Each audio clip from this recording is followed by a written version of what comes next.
Hello and welcome to the Cuyamungue Institute, our Q&A Conversation for Exploration series. I'm Paul Robear, the Executive Director and President of the Institute, and along with my wife, Laura Lee, the Director of Research, Education, and Outreach, we want to thank you for joining us today. The Cuyamungue Institute is an independent, nonprofit research organization committed to researching consciousness and supporting the rediscovery of the ancient practice of ecstatic trance postures. And it was the insightful work of our founder, anthropologist Dr. Felicitas Goodman, who found the clues and revived the practice. She searched for the oldest evidence available, which she discovered in the world's collection of prehistory and indigenous art, and decoded these selected artifacts as ritual instructions. And as an educational institution, we recognize to thrive, we must take an open approach. And we invite scholars of parallel research and related fields to help broaden the scope of our own work and exploration. So on these Sunday discussions, we've had a full spectrum of topics from neuroscience, mysticism, trance states, anthropology, art history, archaeology, archaeoastronomy, shamanism, wisdom traditions, sacred landscapes, sound, dance, mythology, and much, much more. And you're welcome to visit our website at CuyamungueInstitute.com. All of our presentations are free, and as a nonprofit, we invite you to become a supporting member, and we thank the community members who continue to support the mission of the Cuyamungue Institute. Today, we continue our conversational series on mythology. There's a reason why the study of mythology has had such a strong resonance with us all. We see ourselves in these stories. Stories are one of the most powerful tools that we can use to engage and connect to the world around us. The ancient myths are not dead. They live in the stories people tell about their own lives, and we need stories for finding sense and meaning in the world. And each of us have the capacity to draw from our own personal journeys to create a better collective future. And as we extend our communication beyond the needs of ourselves and focus on those of humanity as a whole, we grow together as a global society. And that really is the power of personal story. And Laura, why don't you jump in on this topic and also introduce today's guest? Well, I love the way that the poet Muriel Rukeyser put it. She said, the world is not made up of atoms, but of stories. And there's so many arenas, so many playgrounds for us, from the sciences to the arts, to better understand our own journey, our worldview, our collective worldview, and as we navigate it, it behooves us to examine the stories that are underlying it, both collectively and individually. To know our own story, to have an active hand in its telling, its subtext, its underlying meaning, is to command the helm as we navigate life. And Richard Schwab joins us today with some key insights for this. Just as we say mystical moments are for everyone, we say living mythically is for all of us as well. He will help us get a handle on that. He's largely self-taught, trying his best, he says, as many of us are, to keep one foot in the mythical world and one foot in this real world. He's done work for the Joseph Campbell Foundation, for the Center of Symbolic Studies, for the Rite of Passage Journeys. He's taught life storytelling widely, notably to prisoners in Rikers Island through the Carl Jung Center and the Archive for the Research of Archetypal Symbolism, to help them look for the mythical threads in their own lives. He does that for us all. He has a passion for puzzles, which he's parlayed into computer programming, building search engines to look through 50,000 folklore motifs to find the motifs that best apply to any situation. His purpose, study mythology and folklore, study story to help identify passions and gifts and bring them into the world. So Richard joins us from New York. Hello, Richard. Hello. Thank you for that kind introduction. It's a little flattering for. See, I'm like, oh yeah, I guess I have done a lot of things. Well, it sounds like you've heard a lot of calls to adventure, which you answered. Yeah, that's a big piece to it. You know, when you get to the element of getting into mythology, specifically with motifs, and you start to spot patterns between, you know, two stories maybe in folklore, but then you start watching a film, or, you know, you're watching a television program and you start seeing it there. And then pretty soon one of your friends comes to you and starts, you know, discussing something with your, you know, with your, you know, their most recent engagement, their whatever kind of So they drama need that's to happening, you know, all of a sudden you start hearing the motifs there. And pretty soon you kind of start thinking a little bit more about, well, what are the call to adventures that I'm getting? What are the kind of refusals and in that? And, you know, it gets very, Who are those threshold guardians? How do yeah, I get exactly. past them? Yeah. Well, and you know, and I've even had conversations this past week with people about failure and saying, look, if you're going to think about failure from the perspective of the education system, that's bad. But if you look at it mythologically, heroes have to fail. That's part of what makes them likable. And And if, heroic and you know, relatable. the most Okay. boring person would be Superman without kryptonite. I mean, I would be so bored by that story. So. My father put it in baseball terms. Mhm. And he said, hey, you're going to get it right 1 out of 3 times.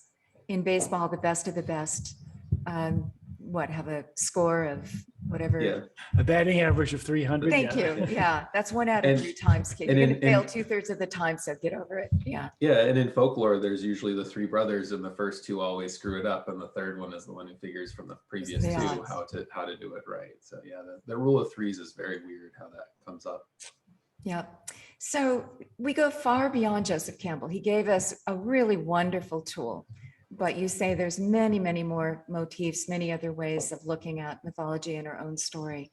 So tell us about the solar hero and speaking of Superman, and the lunar hero. And the lunar hero. Yeah, so one of the things that I've heard different people speak on and you know has been mentioned is this kind of delineation between when you have people who you know, heroes traditionally have gifts, right, or they have superpowers, or they have something that they apply, but they also have wounds, which is kind of what we were talking about with the failure moment. You know, they have scars, you know, and sometimes a hero might be more known for their scars than for their, you know, Achilles, of course, was a great, you know, hero, and he fought everyone and won pretty much. But we know of him for the Achilles heel. We know that's how it's how he's more, you know, remembered. And so this idea of looking at heroes on the idea of did they have to, you know, were they born with their powers? Were they born just knowing what they were there to do and here to go, you know, and all that, is more of kind of a solar hero idea. The lunar Blessed hero from the is beginning.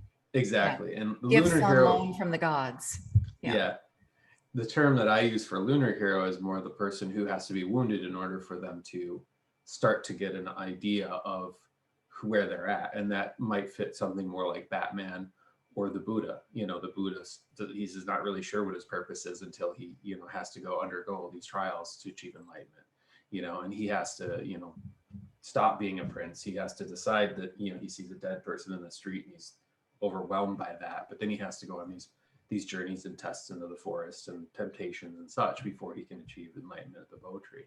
So, you know, it fits this kind of question, and it makes it also more accessible for people to reflect on their own lives of, you know, we all have gifts that we bring into the world, and that seems to be something that's, you know, universal in the mythology.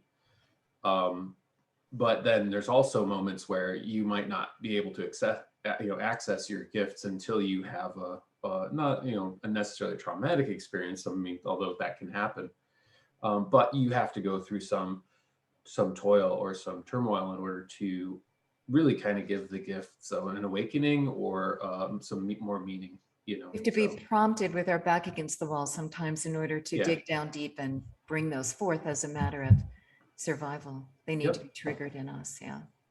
Yep. So. Well, how are you looking at your story? Where are you? Tell us about your journey and how this has helped you. Who are you mythically? Oh, mythically. I'm cautious asking that question, to be honest. So I spent a bit of time looking at that when I was younger, as far as, you know, what's my myth and how, how, that sort of thing. And to be honest, I spent a lot of time trying to solve it like a math problem more than poetically, which How did that work? had consequences, the mythical consequences. So at a certain point in time, I was actually interacting with one of Campbell's friends, who had spent time with him, back in the 70s a lot. And I asked him the question, how do you follow your bliss? Campbell's very well known for that phrase. And I've asked a lot of Campbell's friends that question, how do you do it? And I understand the idea, the what, but what's the how? And, this one person's response was, well, if you know what myth your unconscious mind is living, you can live through the myth rather than the myth living through you. The idea is that the unconscious, or now they're kind of getting to a sense of the right hemisphere, is it always tries to, everything that happens to us, we try to make sense of in a story. And that seems to be kind of the kind of operating system of how the unconscious works, is it tries to make sense out of, whether it's a journey to the store to get this thing and then someone, interrupted or what, but, or if it's a huge life event. But anyway, so I spent a lot of time thinking about this question, what myth am I living? And I must have spent 2 or 3 days on it before I had a wonderful experience where I accidentally got in an accident, a bicycle accident, and I ripped open my leg. Oh. I needed 26 stitches. You had that wound, didn't you? Yeah, I got a wound for it, which is very, much where the hero component goes. And what basically occurred was that the, as I was getting kind of stitched up, I was sitting there and thinking about this kind of notion of, well, I guess, people in the mythology fields will like this because, to be perfectly honest, and the nurse was kind of like, at the time she saw that I was kind of bummed by the whole experience. And I said, well, my friends will think this is cool. And she was like, why? And I said, well, when Odysseus gets home, he's disguised as an old man, but then he has a scar on his leg that he uses to prove who he is. And then I started thinking about how, I had a degree in engineering and he was kind of the engineer in the war. And I grew up in, near Ithaca, New York. So that didn't really help anything. And spent way too much time reading James Joyce. But so through the course of things, your dog, so it's not whining. Do you want to bring your dog in? Yeah, my dog is, so because of the storm, he's my being dog is wounded crying. by Yeah, your she's very upset. If you give me 1 second, I'm sorry about that. That's fine. No problem. Yeah.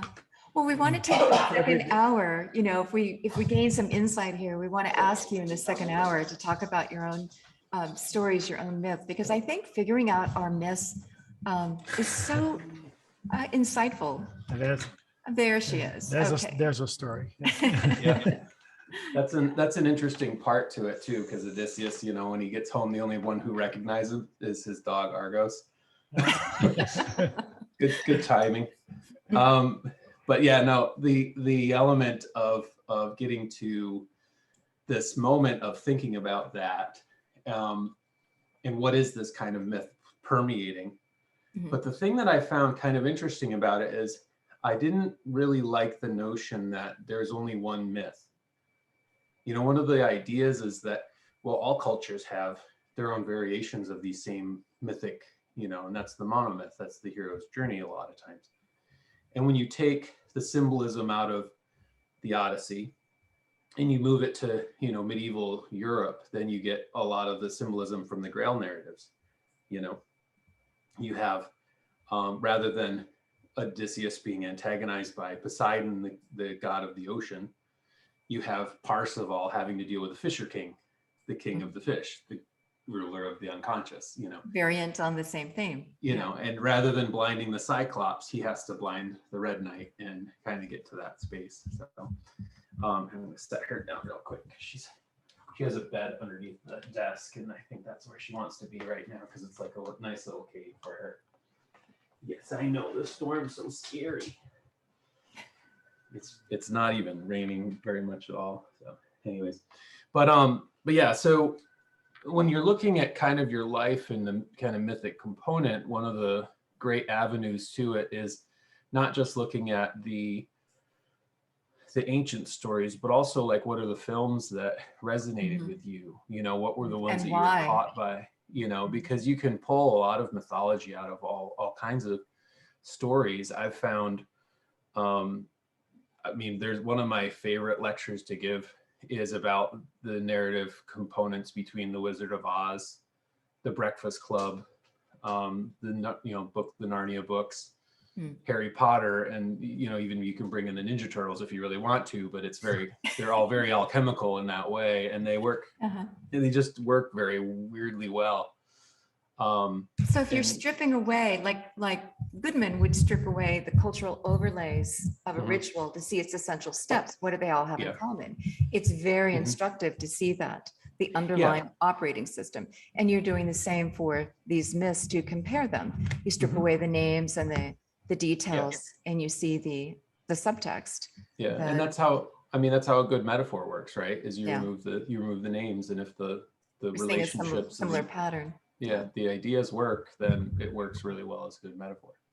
Well, you've just brought it up, and I was thinking of Harry Potter with his little scar on his forehead, wherever it is. That men wear scars much better than women, I have to say. That's what the nurse was stitching up my leg. She told me, she was it's like, a badge of honor. It's a good thing you're a guy, because and I was like, okay, but the thing that's interesting about that is the word scar. I haven't actually proven this. I've tried with etymology, but it seems to be connected to the word sacred. And the word, in French, the word, or the word blessing in English connects to the French word blessure, which means to be wounded. Wow. And so you kind of have these weird patterns being built into it, and it's hard to be honest. It's really hard to think about this stuff when you're actually in a negative experience. There's a famous story that of course Robert Bly did a lot of work with, which is Iron John, and he talks about the idea of the kid going and getting the key to go and unlock Iron John in the dungeon, but he does it on a nice sunny day. He doesn't wait for a bad day, a stormy day, to do it. And this kind of notion of on your best day is really a good kind of a good time to be looking at your mythic patterns, because then you're more accepting of, that failure was horrible, or that experience was bad, but all these other things kind of came out of it, and I can be thankful and appreciative. And this is Nietzsche's amor fati, the love of your fate. I'm not sure why these things had to happen, but if they didn't, then I wouldn't be who I am. And in order to love myself, I have to kind of all the things that kind of cut away some of the clay and the dents and such. Well, when doors slam in your face that you think you wanted to go through, and when you're kind of pushed in another direction, you really feel like the fates have something to do with it. Some overlooking guardian angel is kind of guiding your way when you find, and even you point out the word genius comes from genie, that there's a sense of some spirits. Spirits guiding our path. So and this is the thing. If you look at the Romans, they took almost everything from the Greeks. Their pantheon was lifted. The Greek word for genie was daemon, D-A-E-M-O-N, and it was like the root of the word demon, but the root of the word diamond. So, but for whatever reason, the Romans, of course, probably because the Romans were spending a bit of time with interacting more with the Persians. Since their empire was extensive, but they got the word directly of genie, from the jinn, from the Persian. And, the different types of genies, there's jans and jinns and efreets and marids and, ghouls, and you have all these different types, whether they're water genies, fire genies, or earth genies. A lot of times they are personifications of just nature. They're personifications of the desert, and we in our culture think of the genie kind of more of a positive character, like Robin Williams kind of in Aladdin. Granting our wishes, if we... But one of the things that's important to know in the Arabian Nights is, my favorite example of the genie consciousness is, there's a fisherman who pulls a bottle out of the the ocean, and he opens it up, and this genie pops out, and the genie's merit. It's the water genie. It's the most powerful. And its head is in the clouds and its feet are at the bottom of the ocean. It's so large. And the genie says, I've been stuck in that bottle for 1,600 years. And for the first 400 years, I thought, if anyone lets me out, I'll give them 3 wishes. but nobody let me out. So then the next 400 years, I thought, if anyone lets me out, I'll give them 2 wishes, but nobody let me out. So then the next 400 years, I thought, if anyone lets me out, I'll give them 1 wish, but nobody let me out. So for the last 400 years, I thought, if anyone lets me out, I'm going to kill them, and you let me out. So how do you want to die? You know, and that right there is very, you know, kind of this, you know, you're playing with a very powerful component. But there is a type of a genie called a quarine, which is a personal genie. I think that the Romans kind of adhered the genius to, because the genius was this kind of spirit that lived on your shoulder and it gave you good ideas. But if it gave you an idea for a poem or an art piece and you tried it and it didn't come out great, people weren't saying, oh, you're a bad artist. They're like, oh, your genie had a bad day, you know, sort of thing, or your genius had a bad day. And it's only been in the last few hundred years that we renamed the word to represent a person. And there's question as to how problematic that can be for the ego, because, you know, as we know, a lot of these things do flow through the unconscious. And if the ego says, oh, I am the source of this now, well, it can inflate and repress that flow. But it's really kind of like calling someone a unicorn or a leprechaun at this point. And when I hear it, you know, I find it kind of fun in that way. When our mother was dying, she'd long talked about how she felt her mother, who died at an early age, was always watching over her shoulder. It's a common sense that we have a relative or something watching over us. And so we just told our mom, and so Mom, you'll be watching over our shoulder, won't you? So it's a nice touch point for us sisters to talk about.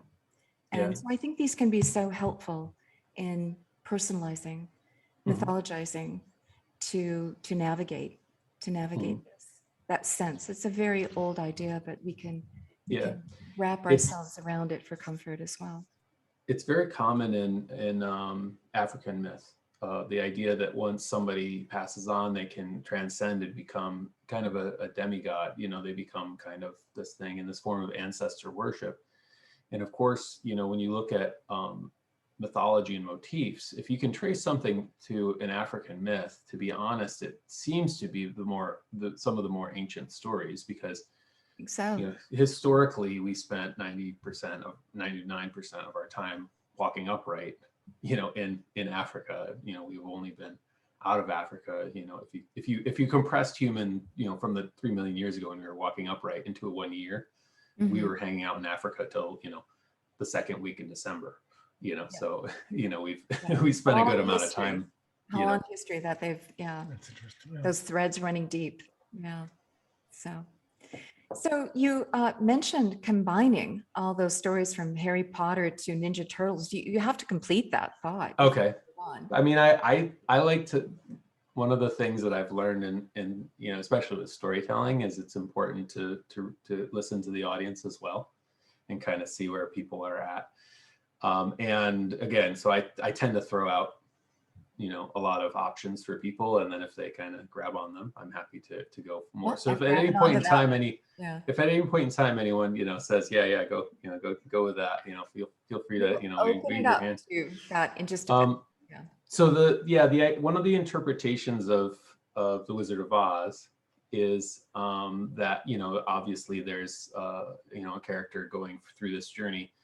And she starts in Munchkin Land and she ends up in Oz. And Munchkin Land could be symbolic of childhood, and Oz could be symbolic of adulthood. So she's kind of in this liminal space between the two, which is adolescence, right? And we know kind of in adolescence how things, you know, are still developing. But, you know, to be honest, it's been a long time since I've been in that. Then I still feel like I'm in between, you know, a lot of spaces in transformation. But the idea is that through a journey, or through a story, a lot of the people that any character is going to meet are just different components of themselves. It's different parts of themselves that they might not have realized. I frequently will, you know, tell my students that you'll see your best traits in others before you can recognize them in yourself. And the things that you know, that you kind of envy in other people are sometimes traits of yourself that are underdeveloped. You know, but you'll be caught by that person's this, you know, and it lights up for a reason. Yeah. So if you're looking at kind of the idea of, you know, there's lots of interpretations. This is just one of them. I mean, if someone has another one that they prefer, it's, you know, that's their right as an interpreter. But so, of course, she runs across, her three friends, where she has the scarecrow, the Tin Woodsman, and the lion. A very Jungian interpretation, which is kind of the basis of Myers-Briggs, would say that, well, the scarecrow, he is underdeveloped thinking. He lacks a brain. He needs to learn to think. So that's, Dorothy's underdeveloped thinking component. The Tin Woodsman is underdeveloped feeling because he lacks the heart. So you have thinking and feeling, the two ways that we make decisions about things. But the ways that we take in things in Jung's four functions were sensation and intuition, right? The cowardly lion would fulfill the sensation because he's like the physical body. He doesn't want to be injured. He likes to be groomed and have the bows put in his hair and that sort of thing. And so he's very much the physical, tactile component. Again, needs to be developed. You need to learn to listen to your body in this, sort of thing. But the question is, well, why does Dorothy have three friends? Where's the intuition? Oh, right? plus Toto, yeah. And yeah, you got it. So Toto is the key component to intuition, because he pulls back the curtain. He knows that the wizard's a fraud. He knows the balloon's not going anywhere. He jumps out of that. One that enters the witch's castle, and Well, at the beginning, he's the one who bites the witch. He bites Miss Gulch at the beginning because he knows that she's, she needs to go away. And they're in Kansas. And Annie M's not the whole journey, doesn't he? Yeah, Annie M's gonna be nice, and she's gonna let this lady come in to have a little temper tantrum on the yard, and that's. And he escapes when Gulch tries to. Exactly. But the thing that's interesting, and this kind of is another motif that comes in, is in the difference between men's narratives and women's narratives, or male heroes versus heroines. Male heroes frequently, not always, but frequently need a mentor. Female narratives, for some reason, don't as much. They have helpers a lot. They have a lot of time helpers, but frequently they're given fairy godmothers. Well, yeah, they might have, and that's called the donor. And the Vladimir Prop, the Russian structuralist, his version is just someone who kind of helps along the way. But frequently, the heroine will have a kind of symbol of women's intuition going into the journey, whether it's Toto or in the Russian stories of Vasilisa the Wise, where her mother gives her a doll that she feeds and it whispers into her ear.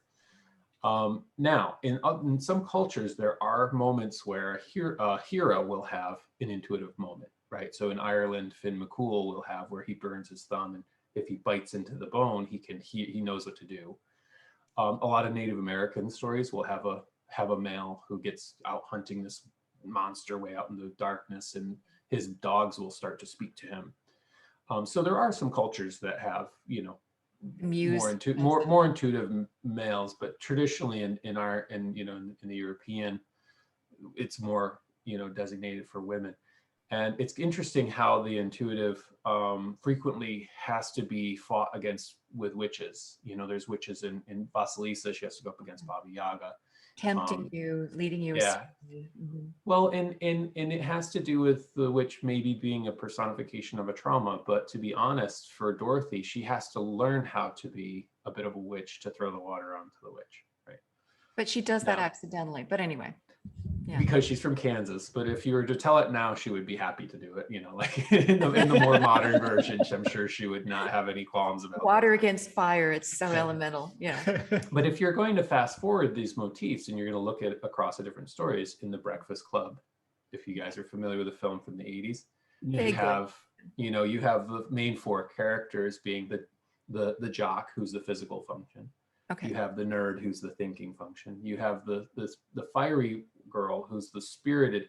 So feeling can be in a way, it can become spirit versus soul, right? And that can be the feeling versus intuition. And this one changes a bit because they're both. I mean, it's water and it's fire. They're fluid. They're not. They're not. Yeah. You can't just pin them down easily every single time. And so you have kind of the spirit versus the soul. And then you have Judd Nelson, who's the he's the rebel, who is the nothing, kind of the ether. He is the one who provides the shamanic experience for them to kind of integrate. And the Breakfast Club is a very alchemical film. It's phenomenal that it was written in a weekend. I'm not sure how that happened, but it's just, again, it's kind of interesting there. Well, you look at Frank L. Baum. How did he come up with something so archetypal, so hero journey pattern perfect? He was writing in 1900. And Well, and his intention was that the scarecrow was the farmers, the Tin Woodsman was the industry, the Cowardly Lion was William Jennings Bryan, the politicians. I didn't know that. The Munchkins were the Irish. The Wicked Witch of the East was the banks, and the Wicked Witch of the West was the railroads. You know, originally the gold standard was the Rail Brick Road, and then that's why she has in the book Silver Shoes. Was he said we should have a silver standard to help to boost this because the gold standard's limiting, and so we need the silver standard to get back home. And so he had an entire intended interpretation. It was a political allegory, but the symbolism somehow permeated out to Works. you can interpret it differently. Yeah. In Harry Potter, you have the 4 houses, and one is, you know, Hufflepuff is the physical, Raven. I'm blanking on, and yeah, what was the yeah, Slytherin is the water, and so they're the intuitive. But the thing that's tricky with that is that they get vilified a lot, with the exception of like Dumbledore saying, no, they need to be here. They're part of this. Right. You know, they have to be They're a here. complete But they universe. they do get vilified, which is kind of similar. It's like there's a part to it where I'm curious about that for her. But then in Gryffindor being the fiery spirited side, you know, sort of thing. A Ravenclaw, I think, is It's interesting. Harry Potter is of that school, but then he elevates it to its highest expression. Right? Yeah. Well, and the thing that's important too is that there's a part of him that he can speak with the serpents, and so there's the second book where he spends a lot of time wondering if he, you know, am I the villain? Am I the baddie? So he elevates that core being into, yeah.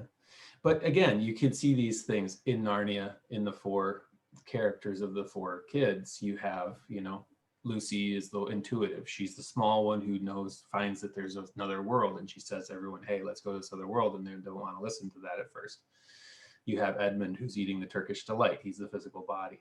You have Susan, who's, you know, she's reading the dictionary for fun. She's the thinking function. And then you have, you know, Peter, who's the kind of the spirited, like, let's get together and we'll go out on the battlefield and fight, sort of Gryffindor-ish kind of component of the, in the Ninja Turtles, you have one who's smart, Donatello. You have the one who's eating pizza as the physical body. You have the spirited leader, Leonardo, and then the soulful Raphael.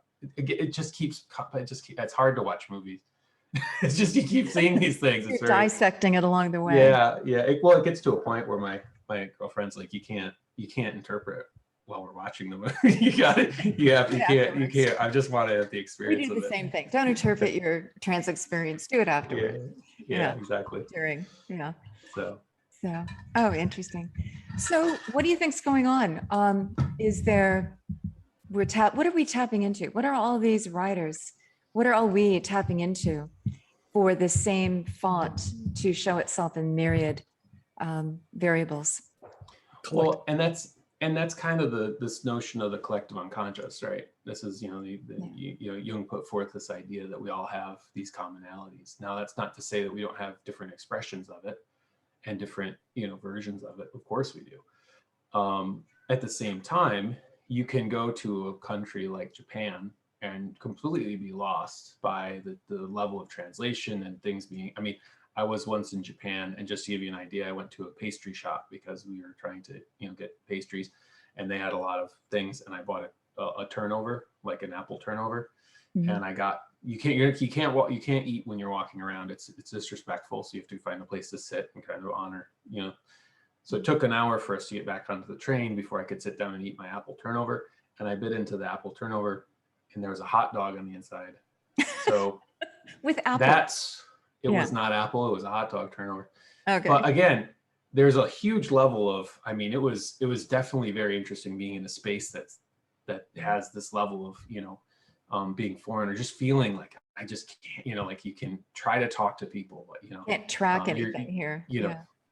But at the same time, you take one of our stories or one of our films and they get it. You take some of theirs, bring it back, and a lot of kids today, they're fascinated by that, and so, or even you go back to like Kurosawa's films, and they're just they resonate in a way where you can take this, the Seven Samurai, and then you can turn it into these spaghetti westerns too, and you get you get into, Godzilla. Yeah. yeah, exactly.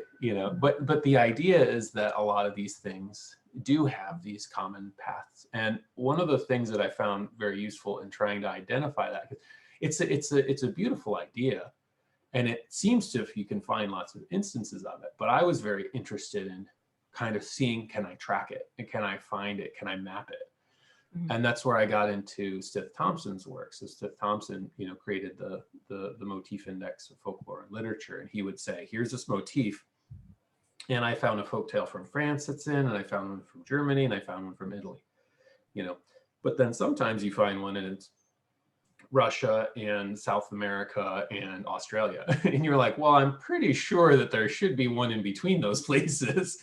Maybe they didn't find it to put it down. Maybe it got lost or forgotten. It didn't get published. Yeah, it's like the fossil But- record, a lot of missing parts. Again, when you find a story of, the origin of corn from the Algonquin, and then you find the origin of coconuts from, Southeast Asia, and it's almost the same story. And you're like, Well, why shouldn't we have a mother culture? exactly. We have DNA lineages. Aren't the stories also passing through with the culture? And I mean, that we seems can- to be, that seems to be why, you can kind of look at We're the all story. one family that just have developed a lot of branches on the tree, Mhm, but we should exactly. have something coming Mhm. from the roots down Yeah. to the tips of the And- branches. And historically, we didn't invent writing until very recently, in the last 5,000 years. So we had storytelling for long periods of time. To prior to that. encode all that. And that's, the stories were the kind of the bowl for the soup, and Oh, I they like helped, that, the container. they helped people to kind of hold, because you can't pour soup in someone's hands. It doesn't work, right? So you have to, Right. give them a container so that they can, digest it. And you can pass it from generation to generation. Exactly. Yeah. Mhm. So stories are very good at that, especially when they are highlighting what our life is, right? When we Yeah. can see the truth of it and applies to us personally. Mhm. So resonates Yeah. deeply. It's speaking a truth. Yeah. And that's one of the things that I find so interesting. And this is the part of me you mentioned before about puzzles, is I just find myths to be some like the most ultimate puzzles, because they don't, Yeah. you really kind of have to like play with them a bit to get to a moment of decoding them. Some of them are a little easier than others. Some of them actually lend themselves, because they tease that, there's a person who talks only in story, and then there's another character who has to decode those stories, and there's stories like that from India or other places, where it's very much puzzly.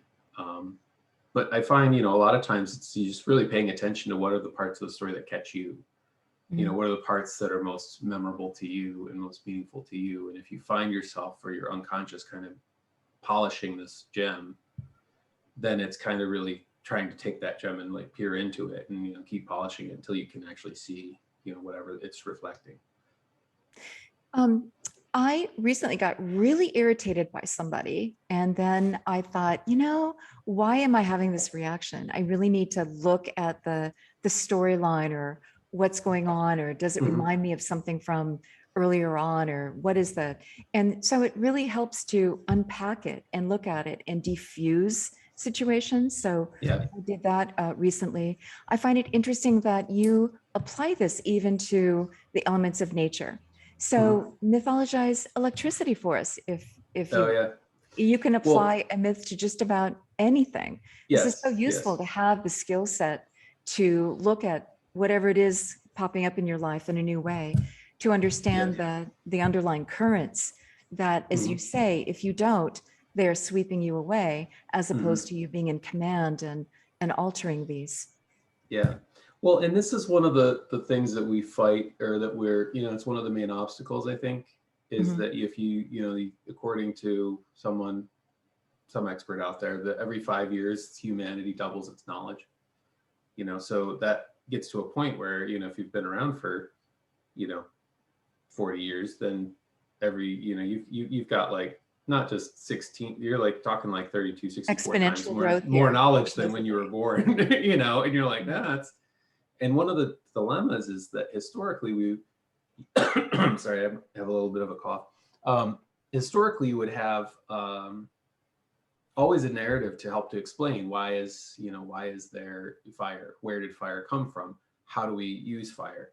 You know, one of my favorite narratives for helping to understand fire comes from places where they really need fire, which would be like the ancient Norse, right? So the ancient Norse had a god of fire, and he was blood brothers with a god whose name is connected to a word of wood. He's associated with a type of wood, of oak. You know, so you have Loki, the god Odin, of okay. fire, and Odin, whose name Woden was similar to wooden, right? Mhm. And Odin had a lot to do with oak. And if you're going to do a friction fire, for example, where you have the spindle, you want an oak, you want a hardwood spindle, and you want a soft pine base, right? And then you can do these. But it makes sense as to why these two were blood brothers and why these two are both tricksters. Because I don't know if you Doesn't guys have happen tried every making, time. it's very difficult. But then eventually you get to this moment where later on, this is kind of a slight tangent, but I just find it fun. Later on, we've kind of, now we have the television show Loki, and there's not much about fire in it. He's just the trickster at this point. But that's not to say that these things aren't in there. And Odin gets retold as, Tolkien modeled Gandalf after Odin. Maybe some of Varnamoinen from the Finnish folklore of, Kalevala, but a lot of Odin with a large brimmed hat and all this sort of thing. And when you have the wizard, with the wand and sparks coming out the end, it makes sense that they're talking about fire making, because they, imagine just being in a cold climate and some person walks in from another thing and they're like, oh, I got this. And then they make this thing you've never seen before. Yeah, it looks like fire. magic. And look how much fire is so pivotal be, in the progress of humans. Exactly. And so you have that, you have stories that explain how to make the right bow and the right arrow from, the archery gods, and why Apollo loves this tree, and why you do that, or why he loves this bird for these feathers and that, But the problem is now we've gotten to a point where we have all these inventions, and I don't know if anyone's ever read very many scientific papers or patents about inventions. I get the my delight. Nightstand, no, but go ahead. Part of my delight is reading these things, and right now, in some of the fields of like artificial intelligence, they're naming a lot of the AI after characters from Sesame Street, because Really? they're not. There's an AI called Bert that does text. They're all about helping the AI to learn to read. Okay, that makes sense. There's Elmo. I think there's a Cookie Monster. I know there's a Big Bird. But ultimately, my point is that. But then you read the scientific paper about Bert, and you're like, this is unreadable. Why do you make it so thick and so difficult to understand, when it really comes down to which of these things is not like the other sometimes, or things like that. Bert, not What's exactly. unique about this? What is it? Special gifts. We're back to the gifts. And back to your question, we don't have a narrative for electricity. We're not even sure how electricity, we have it around us. We're using it right now. But the question is, how is it that we have, like, our culture hasn't caught up with a narrative for this? And that's problematic because, sometimes people, think of all the people who could have invented or could have thought up some really beautiful things that could help if they had the understanding of how these things work, And express them so that they catch fire. Yeah, I was one class away from a minor in electrical engineering, and I would ask some of my professors at the time, what exactly is electricity? What exactly is voltage? What exactly? They're like, we're not exactly sure. They didn't, but that doesn't mean you can't have a metaphor for it. So one of the ones that I like is the idea. I was thinking about it for a while. I was doing a lot of playing around with solar panels and getting, there's actually an old patents from the 1800s. They used to do these things called earth batteries, where they would pull electricity out of the earth. Oh, like Tesla did, Nikola Tesla. Yeah, Tesla. And then one of his friends, Nathaniel Stubblefield, has a patent in the earth battery. And his is one of the most complex ones. But so what happened was that, and then of course the power grid comes in, and they're like, oh yeah, let's everyone forget that you can get electricity. We want to control that power grid. No free energy, people. Well, capitalism has its interests. But so the element though is if you look at the story of, the basic ideas of electricity, you have voltage, you have current, you have resistance, right. And you have the kind of Ohm's law of, of these things, where the voltage is just a word for potential. The current is the flow, and the resistance is the obstacles. And if you look at a hero story, the hero frequently has to achieve their potential. They go from an orphan to a prince, or an orphan to a king, or an orphan to a wizard or a Jedi or whatever. And it has to do with the flow of their story and the obstacles that they fight. Those What are the threshold things that they guardians. deal with? And you can't achieve the potential without the obstacles. And this is kind of the heroic moment. And the Oh, fact the that obstacles are built into your story, or you don't have the it's a attraction. dragon. In the circuit, it's a light bulb, and the bigger the bigger the circuit, if you're running an LED light bulb, it's kind of like fighting a little gnome.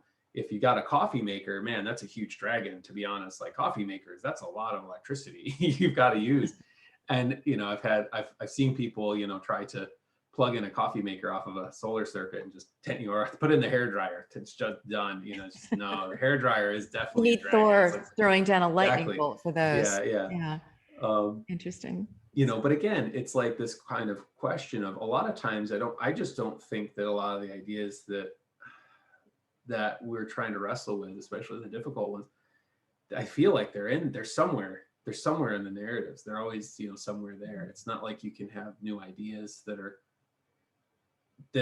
impossible to turn into a metaphor, that are impossible to find. And it really is that question, like you were saying before, of kind of removing the names and finding the relationships, and then locating and getting to the kind of the skeleton of that piece. What are the what have you pulled out of our collective worldview that you find odd, need to throw out, need to revise? I mean, I'm always saying the big rethink is underway, right? In so many sectors of society, we're rethinking everything. Well, how do you see it? What do you think is up for revision, or the most egregious stumbling block that we face in our underlying cultural collective mythologies? Because we seem to be, the stories are living through us. Yeah. We need to take hold of those stories and examine them. I think one of the ones right now, obviously, is the question of, sustainability is one. This question of whether or not we're going to be continually doing what we want and going, that, or is there a consequence? It seems to be right now there has a lot to do with the individual versus the collective. Are the needs of the few and the needs of the many in there. And it's interesting that happens, because if you look historically through the 50s, a lot of superheroes always had their own show. So they had Batman had his own show, and Superman had his own show, and that sort of. And then all of a sudden in the 60s, you started to see the Justice League, where they're kind of teaming up more. Oh, interesting. And so it seems that we're moving from a kind of monotheistic idea of heroes to a now you have where multicultural. Iron Man and Thor and the Hulk have their own movies, but then they have the big team ups movies with the Avengers, right? And then they have their own shows where then they get back into it. But it seems like we're trying to wrestle this idea of what works for me, but what works for all of us too, because we're realizing of the complexity of our decisions and the complexity of how these things permeate. And I think that's a big piece. I think the other thing that's very big that people are wrestling with right now is the notion that we're becoming very aware of the fact that we do tell stories, and that we interact with our stories in more than reality, I think.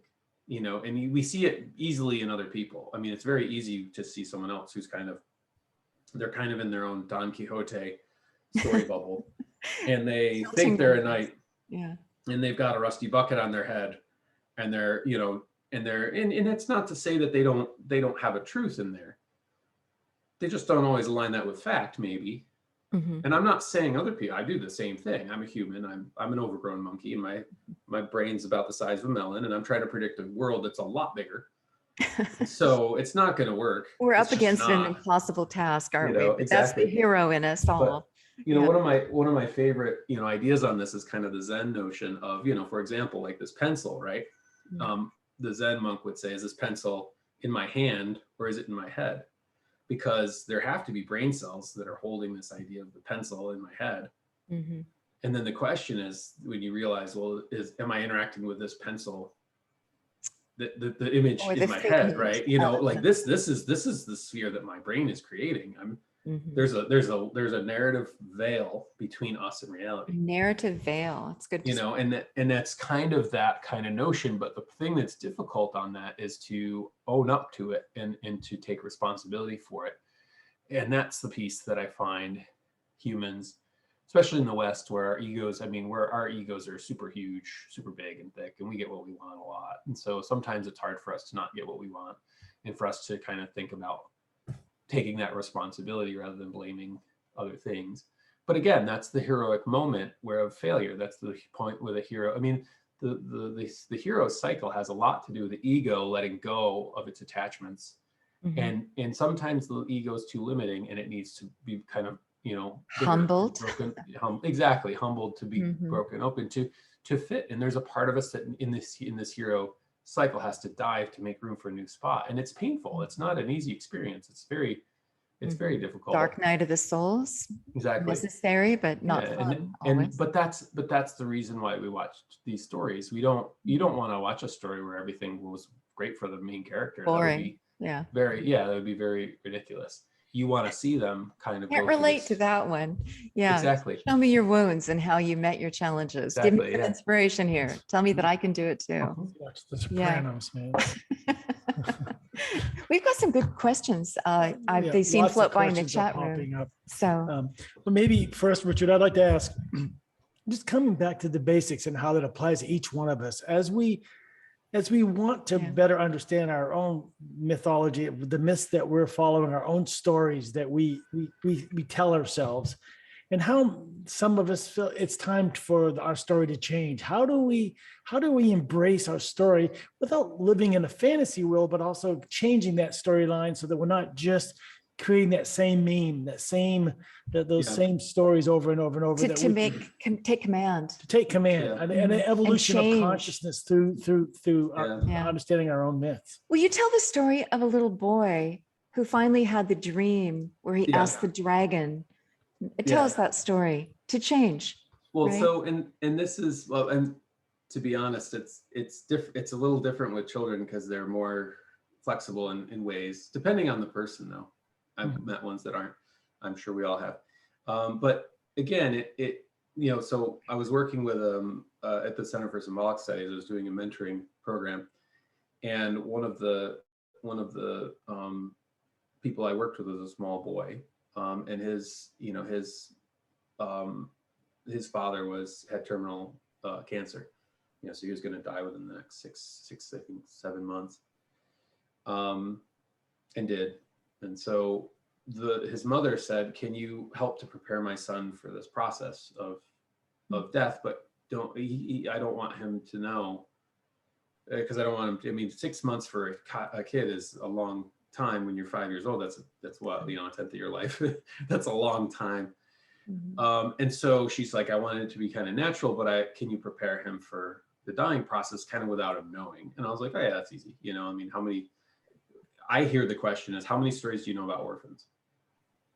I see. That's what I hear. How many stories do you know about orphans or death or things like that?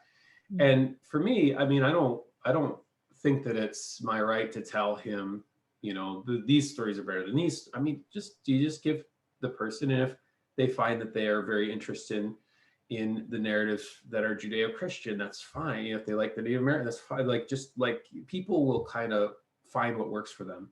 I once met a monk from the Himalayas. He said that God will appear to everyone in the way that they're most receptive.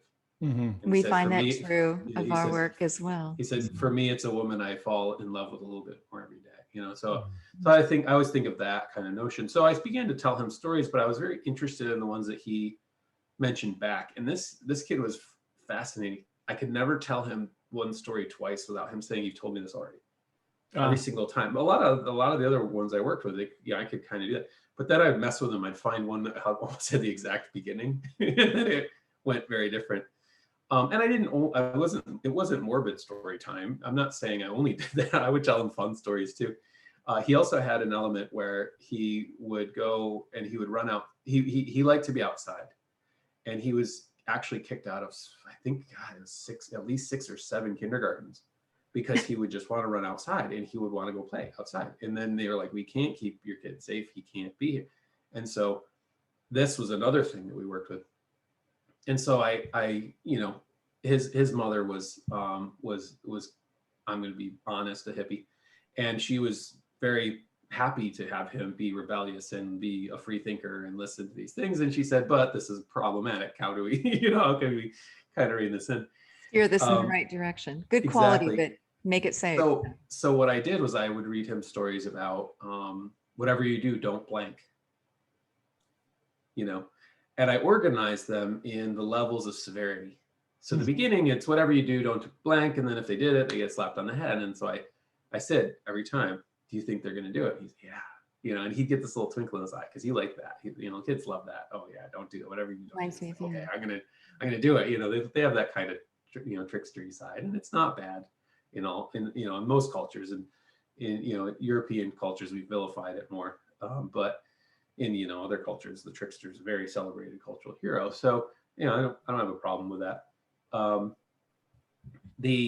Eventually, the severity was whatever you do, don't ask this, don't ask us this question. And people are getting, I'm reading them the Arabian Nights, people are getting their eyes ripped out and their hands cut off. It's like, it got a little, I figured out where his threshold of where he's like, I don't want to keep hearing this. He's kind of like, and I was like, do you think he's going to do it? Yeah. He's like, do you want to do it? No. Got to that point.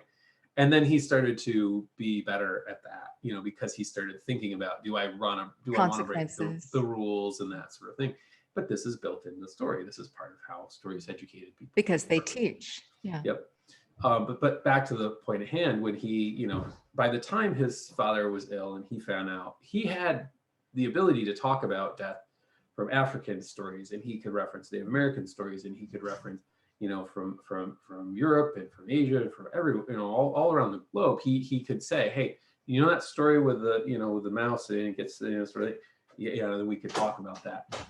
And so what happened was, when his father did pass away, he had a lot of nightmares of a dragon chasing him, because it's a horrible experience to have. I just lost a parent as an adult. I can't imagine what it would be like as a child. And so he ultimately has this, had this moment where, he came in and he was trying to wrestle with this. And I knew that the monster in his dreams was death, and you can't kill death. That's another motif, the story from the Canterbury Tales. I think it's the Partner's Tale, where the three friends, or the friends, one of their friends gets killed, so the other three decide to go kill death. They go to find death and kill him. And that actually got rewritten by Cormac McCarthy into No Country for Old Men, if you've seen that film from about 10 years ago. So that's from the Canterbury Tales. But so ultimately this, I knew that you can't kill death, but you can change it. You can find, so there's stories where there's a monster and they push it in the fire and it bursts into a cloud of mosquitoes, but the mosquitoes will always bite. They're always there. You can't do anything about that, but it's not going to, kill you now. Not fatal. It's not a big scary cannibal monster. And so again, I would read him the story and I'd ask him, do you think they're going to kill the monster? And he'd say yes. He desperately needed them to do this. At one point I showed him the film. You guys know The Yellow Submarine, the Beatles film? Mm-hmm. Even the blue meanies were freaking this kid out. I mean, talking like a physical, visceral endocrine reaction. He was not okay with the blue meanies. And I mean, the blue meanie, if you can't get, yes, okay, they're meanie, but like you can't, monsters were problematic for him. He was having a very, very active engagement with them. But again, I said, do you think they'll die? And I stacked the list, every single one. I'm not going to read him a story where he can kill death. I can't bring his dad back, but I can help him change it. And then he actually was the one who, he had a dream where he made the wish that the dragon couldn't, it wouldn't breathe fire anymore. It would breathe water, and it couldn't hurt him anymore. And so he was he was so excited when he figured this out. And I was like, man, I didn't think I was going to teach a kid to go liminal dreaming, but or lucid dreaming, not liminal, have all these lucid dreaming experiences. But wow, that's kind of interesting. But back to your main question of how do we shift our narrative? Yeah. It's not easy, and it's different for everyone. And I find sometimes case studies where it's I think that it's an important thing to acknowledge that it doesn't make sense for us to have the ability to change our brains. I mean, because the thing about it, there's some individuals who are born without pain and they have a tendency to die very young. You know, just evolution sometimes will mutate and people just don't have pain. Because And then, they don't have right. the pain saying, hey, don't do this. Hey, don't do Danger, this. And danger. then they, you know, Yeah. and so if we had the ability to just change our brain and stop thinking this, right? Well, then I would be like, oh, let's Might get be rid of that pain dangerous. thing. Yeah, I don't want to have to deal with that. That's, you know, Mhm. and you see why that would be problematic. Mhm. Now, that's not to say that our unconscious mind doesn't have the ability to do that. For example, right now I can say, hey, you know, if you want to blink your eyes, you can blink your eyes, right? Mhm. And you can, you know, be very aware of blinking your eyes. And you've been blinking your eyes all day long and you've been doing it automatically. And now I'd like you to go back to automatically doing it. And when you say something like that to someone, they'll either stare at you awkwardly or they'll flutter their eyes at you frequently because they're really not sure how much they were blinking prior. They're testing. Okay. You know, but it's next to impossible once you become very aware of it to go back to automatically doing it. The same thing with breathing, right? You've been breathing all day. You know the shape of your lungs is like a pear. You know that there's a lot of surface area at the bottom. So why aren't we taking deep breaths? Why are we only taking little breaths at the top, right? Mhm. And now that you become aware of your breathing, a lot of times people start taking deeper breaths sitting and they up start kind of straight. get into it. Exactly. And the posture changes and all these things. Mhm. And you went back to blinking automatically. Gotcha. Okay. Shift your focus. Exactly. But then you have the motion, you have moments where it's like your heartbeat, right? I can't just sit here and think, hey, heart, like let's beat faster or slower. Mhm. But that's not to say I can't do the breathing and then do that. Or I can watch a horror movie and the Mhm. horror movie can make my heart You beat can faster. find a means to trigger that response. Exactly. And this has to do with the components of using the unconscious's own language to do it.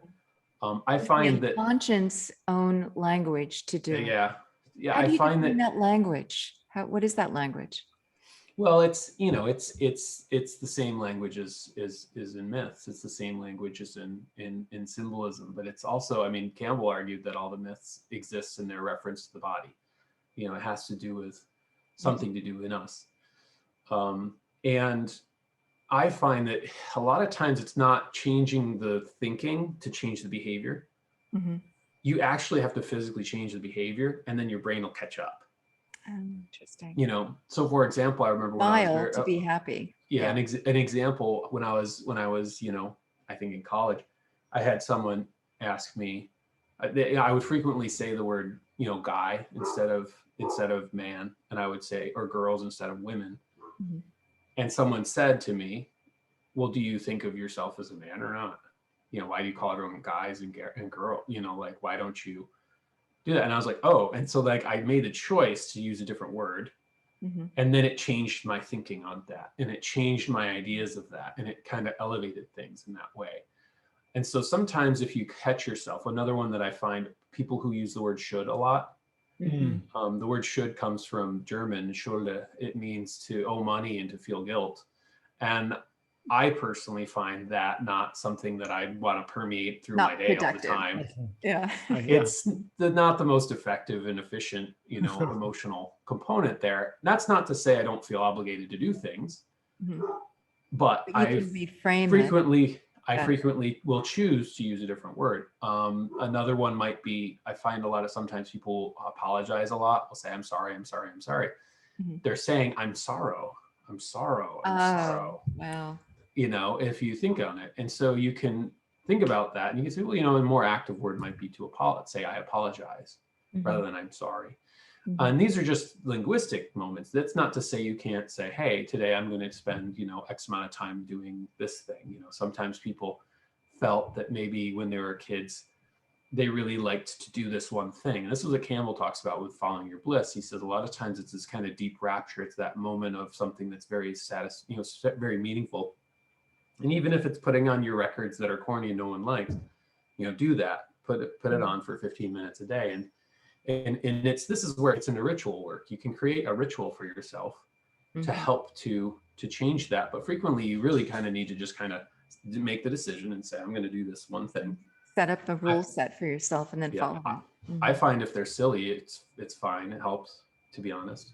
But I also, my unconscious really likes silly things. It really kind of likes playful and that sort of thing. And I can only attribute that to having to be, very, very, organized and serious and things in my. Oh, it's a good antidote to the rest of it. Yeah. Well, we worked with Gwen Spencer on the hero journey long ago. And she was saying, if you don't like the direction your life is going, change your myth. You have, reframe it. Well, decide where it is that you want to go, and then you're kind of like, let me go over here instead of this track. Yeah. And also that so many people, our family, our culture, whatever it is, our teacher, force myths upon us based on their own view. And then if you get saddled with it and then you operate it, you're really not following your own path. So you need to throw off the myths that don't work for you, that maybe have been laid on you. That happens a lot in family dynamics. And then understand where it is that you want to go, knowing your authentic core, finding your own bliss. Yeah. The thing that's interesting in that, so there's a wonderful book called The Hero Within by Carol Pearson, where she talks about the different stages of heroes that we can be in our lives. We start off as an innocent. We get to a certain age where we realize the world's not a very friendly place, and we become an orphan. We feel kind of like cut off and isolated in that. And then been there, you go into a wanderer stage where you're like, all right, well, now I need to get out of the orphan stage. So I'm going to go on a journey and I'm going to figure out what I want to do. What do I want to fight for? What do I want to sacrifice for? And she says some people spend a lot of time in the wanderer stage. Some people, it's just that, 30 seconds while they're checking which major they want in college, and that's that. But the idea is that you then become the warrior. What do you want to fight for? Or the martyr. What do you want to sacrifice for? And she points out that, in sacrifice, the key to sacrifice is it has to be sacred. The word sacred, right? And so higher purpose. If you're sacrificing for a company that's not acknowledging your sacrifice, that's not a sacrifice because it's not sacred. They're not acknowledging the sacredness of your time and your energy. That's suffering, And so there's a component there that I find, a lot of times I actually have been having conversations with people recently about this, but she says is the next stage you can only get to when you know when to fight and when to sacrifice is the wizard stage. And she said, and then the goal of the wizard stage or the magician is to know when to become an orphan again and to jump into another puddle and jump into a new cycle, For myself, I'm colorblind. And so I got to a certain age where I liked to draw when I was a kid. But then I got to a certain art class where the teacher told me, "You're colorblind, don't bother. You shouldn't really, be doing that." And so, then I found myself working with artists for, 20 years, and thinking, well, man, I really would like to do that in a way, appreciate from afar, but I can't because someone told me back when I was, 14 or something or 13 or something. And that's not to say you don't say, all right, I'm going to change the narrative. I'm going to go and I'm going to sign up. Be an artist in black and white. Drawing. I'll go to drawing class. Yeah, there's actually a very famous Bob Ross episode where someone says the same thing. They write to him and they said, "I'm colorblind and I can't see the colors that you use." And so he does an entire episode in gray, and he paints his painting in gray, and it's really beautiful. It's very moving, kind of the sort of thing. But there's one of his quote famous ones. Yeah, it's the reason he's popular. Yeah, even today. Yeah. Yep. So, and again, it changes for everyone. I think the thing too is throwing off a myth sometimes can work. Sometimes it doesn't. Sometimes you really have to find other variations of the endings. If it's an old myth and it's part of the family, and you say, "I don't want to deal with this, and I don't want to," sort of thing, and then Thanksgiving comes around and you have to, it gets tossed back on there, and that's where it's finding the version from this culture. Transitional. Works, but finding the so an example might I've found people who connect with stories like Cinderella or something, right? And in Cinderella, she doesn't really do anything. She doesn't have to do anything. She has to go to the ball, I guess, but her fairy godmother comes and does a lot of things for her. In the Italian version, she has to grow a tree secretly, and she has to plant it and tend it for years before it blooms, and when it blossoms, out of the flower comes the fairy godmother. She has to do a lot of things to achieve that. In the Japanese version of Cinderella, when she has the competition, rather than the competition to see if your foot fits into the shoe, which to be honest, if her foot fits perfectly into the shoe, how'd the shoe fall off? Sorry.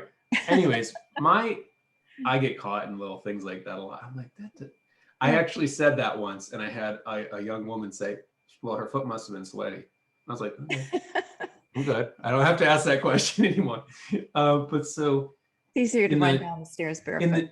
but in the Japanese version, her and the two, ugly, stepsisters have to, the prince shows up and he pulls out a plate and he puts a pile of rice on it and a pine needle in it. And he says, write a haiku. And the two sisters write a haiku about the stupid pot plate or, rice and the pine needle. And she writes one about this beautiful snowy mountain with the single pine tree on it. Metaphor, higher thinking. Again, it's the mythical thinking that she demonstrates. And then as a result, he chooses her. So it's an interesting component there when you're like, like imagine what the impact of our culture would be if we had a variation like that. And frequently stories start out almost the same. And I think a lot of times people just would forget the endings and just kind of make stuff up, but it's really fun finding That's those. part of the an variations, evolving yeah. mythology that we Yeah. adapt for our own needs. Gwen also said that she felt Disneyfied myths were not serving children the same way Yep. that Grimm's stories serve children, because they're not teaching about the scary Yeah. aspects of life, preparing them for that death, and to really Yeah. be confronted in a story before you're confronted so naively in life. That is, Yeah. what do you feel about that? And then I want to open it up to questions and comments. We've got a lot of good ones. I agree. There's a reason why Tolkien in his will said people can make Lord of the Rings into a movie. They can do this as long as it's not Disney. He's like, Disney can never, ever, ever do anything with my stuff. Never. Like, no, forbidden. Right. And that has to do with that. There's, if you look at stories, a lot of them are very, they're comedies, which is to say they have a happy ending. A lot of them don't. They're tragedies. They have horrible endings. Exactly. Yeah. The ending of The Little Mermaid and Hans Christian Andersen, she dies. She turns into sea foam. All her sisters turn into sea foam. They all die at the end. It's not, when she's a human, every time she takes a step, she feels knife blades in her foot. It's not a very pleasant story. Mm-hmm. And there's Disney has something. its purpose, but I think so too. And I think, to be honest, I think that Disney's doing better with it in a way, with more with Pixar. To be honest, I think Pixar is very aware of the idea of storytelling has to make sense, but there has to be kind of conveying a wisdom. One of the rules that they have is a very folklore-oriented consciousness rule, which is every Friday, Pixar will show a film, and then everyone can come in and see it. The janitor can come and say, that scene doesn't make any sense to me. And the director has to argue with the janitor. Can be like, no, it doesn't make sense to me. And that's audience simulation. That's listening to the audience. And I think one of the problems with Hollywood, and it's not just Disney, although I will throw Disney under the bus a lot if given the opportunity. And there's, my sister is autistic, and the first 20 years of her life she only talked about Disney. So I have a very weird relationship with it. And the fact that now they own pretty much all of the characters that I grew up with, I'm kind of like, but so you get into this element with tragedy and comedy, and there is a lot of rich symbolism in the element of that. But I think, to be honest, that the kind of problem with mythical thinking is if you think that heroes have a good time, that's not a good idea. If you think life is supposed to be pleasant, that's not a very good notion either. I expect a lot of things to be difficult, because I expect things, if they're going to be meaningful, they have to be difficult. Because I think about heroes, they go through such a rough time. It's literally like when you're writing one of these stories, it's like, how can I torture my character? That I want everyone to love. And the thing that I find with Disney, and that Disney wasn't the only ones that did this, right? So the Victorian era did this. The Grimm's fairy tales did this too. Grimm, they edited them and they changed a lot, but the Grimm's didn't shy away from the dark symbolism. They still had, the witch from like Snow White at the end getting iron boots put on her feet and boiling alive and all these things. But the thing that the Grimms did was that they changed a lot of the characters from women to men, Oh, yeah. and they Oh, changed a lot of the symbolism. And there was a really good book that came out, I think about 10 years ago, called The Turnip Princess. And there was a guy, he was kind of 20 years around after Grimm's fairy tales. And he named Xavier von Schoenworth, I believe. And he collected a lot of fairy tales too, but then they just lost his collection, and he didn't change them. He just collected them similar. And then they found them like 10 years ago. oh, wow. And so you're reading these stories and they're very raw. They're very honest. They're very much, Mhm. a moment where the characters will, just do things that are, to be honest, sometimes inappropriate. Though there's a story about wizards, and the wizard, and his wife saying, hey, there's a wizard and he keeps getting more and more powerful, and his wife says, well, my beauty might fade and then he won't love me anymore. So she goes to the dwarves and she says, I need a necklace that'll make it so he loves me no matter what. And they said, all right, we can do that, but you have to have sex with us. And she's like, all of you? And they're like, yep. And she's like, all right. So then she gets the necklace, and and you're like, whoa, that's not something that you find in a lot of the European folk. No, not for children, is that? You find it in Native American folktales. There's a lot of really inappropriate Native American folktales where they don't really have the Catholic Church there to say, no, don't do that. So the point though is that there is a rawness to it, and when you kind of get into this space of folklore in that way, yeah, they're not exactly kids' tales, no, but there is an element of honesty, and there's an element of truth in that I think is interesting. And that's funny. One of the things that's important looking at myth is the pendulum of duality, right? So all stories have either light and dark, or old and young, or male and female, or like different things there. And one of those pendulums is the sacred and the profane. And so it's funny because I find focusing a lot of time on the sacred stories that convey wisdom caused profane stories to come out. As a And counterbalance. when you look at how that pendulum works, and you think about how, in today's day and age, the people who are expressing a lot of wisdoms and critique of what's going on are comedians, and you can maybe thank George Carlin or Lenny Bruce from a lot of that, but it's really this kind of element. But the trickster frequently did that. The trickster was the one who called the ego out and called the king out. Anya the jester called the king out and said, look, this, the emperor's Has wearing no clothes. no clothes. Exactly. And so I think that there is a role for that, and I think that it's kind of interesting in that space. And I appreciate Dynamic of balance. I appreciate that Disney is trying. That Disney knows that they have to keep the Mormons happy because they go to Orlando, there's a lot of people throughout the country that they would just know, if Disney started to do that. The thing that I find that Disney does is that they'll frequently just kind of flatten the story. They don't always give as much, credence to the cultures. They're doing better. They're doing a lot better. I mean, it's not like back when the legend. Do what it does. I'm just saying there's room for the original. There's room for all of it. I like all. I'm very inclusive. All of it should. We should look at. Yeah. So let's go to some comments and questions. I think Lori, you were up first, and you were asking, how do we apply this to our own story with some insights? Do you want to ask that? Yeah, well, so one of them is kind of, I find, it's one thing to think about your own story a lot, and you can get into a space where just like I said, just thinking, but it's really important to bring it into the kind of body experience, the tactile experience. If you're struggling with a narrative that has to do with, like I said, with creativity, then go do something creative.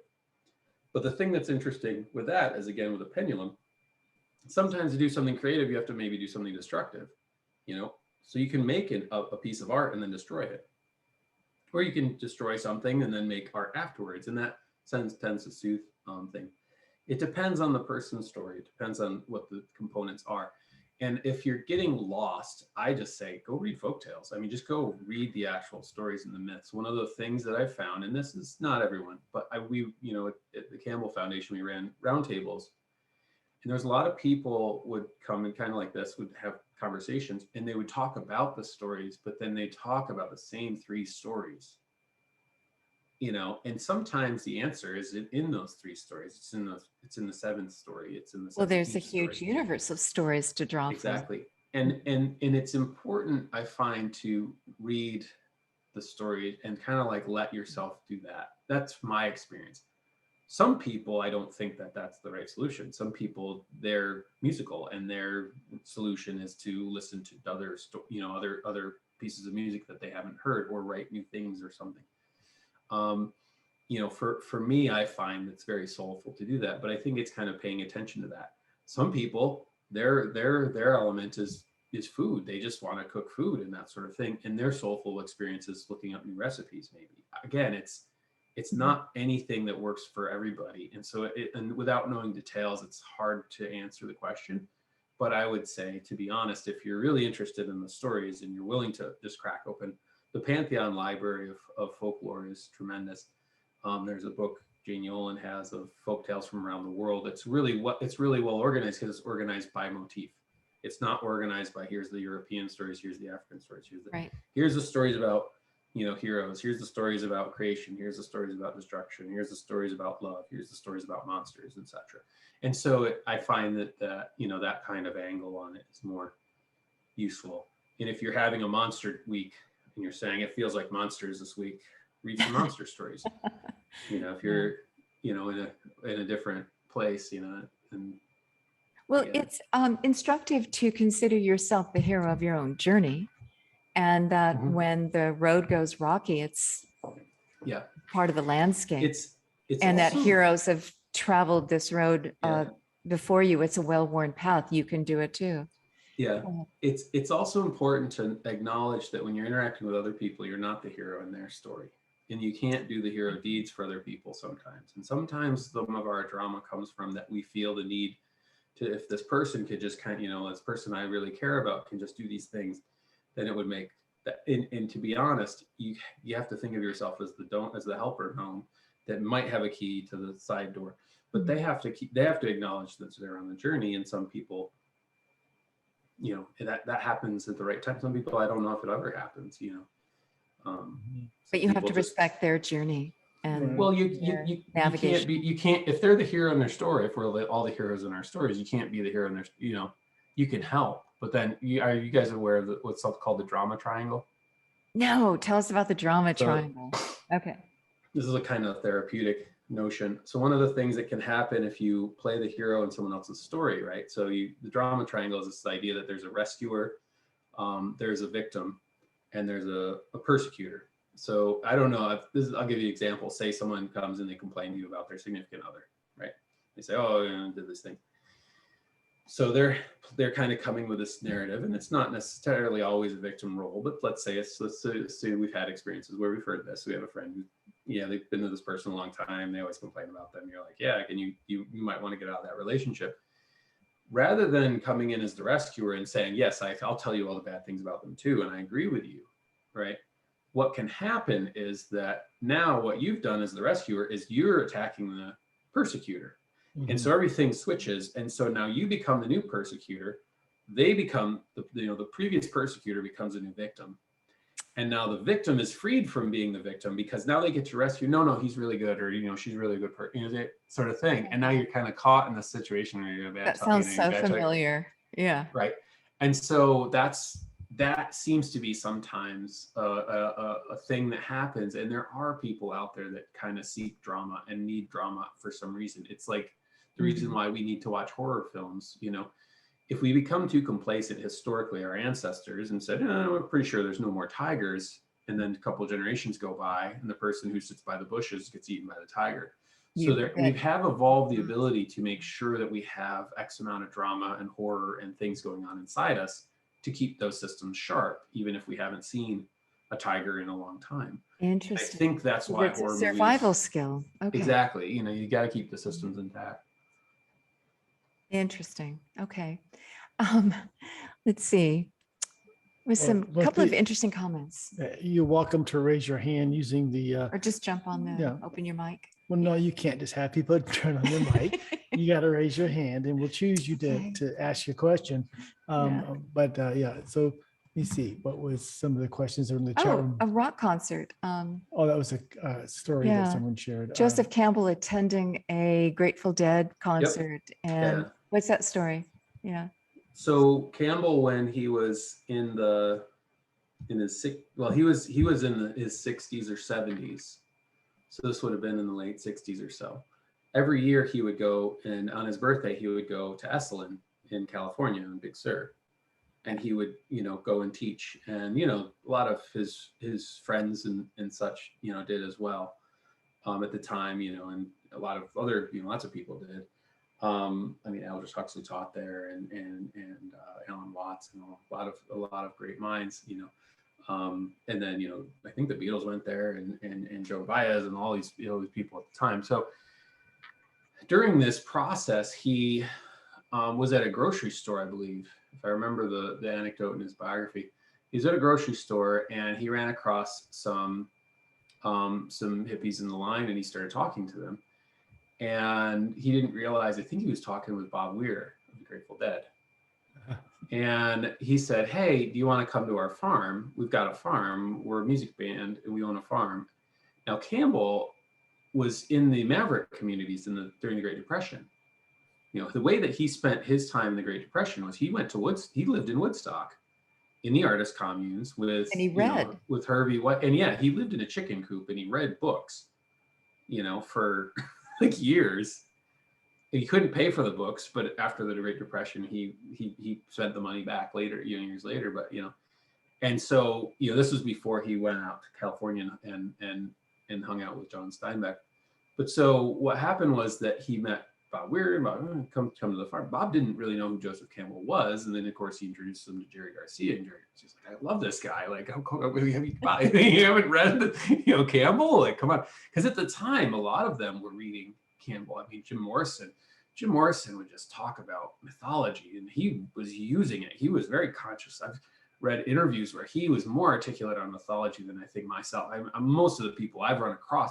And then, of course, there's an asterisk at the bottom of the page saying that he was so drunk during this thing, he's fallen off his chair, but he's still, very articulate. It's still articulate on mythology. Wow. But so the Grateful Dead and Campbell did a series of lectures. So he attended one of their concerts, and he said, "This is this generation's reaction to the atomic bomb."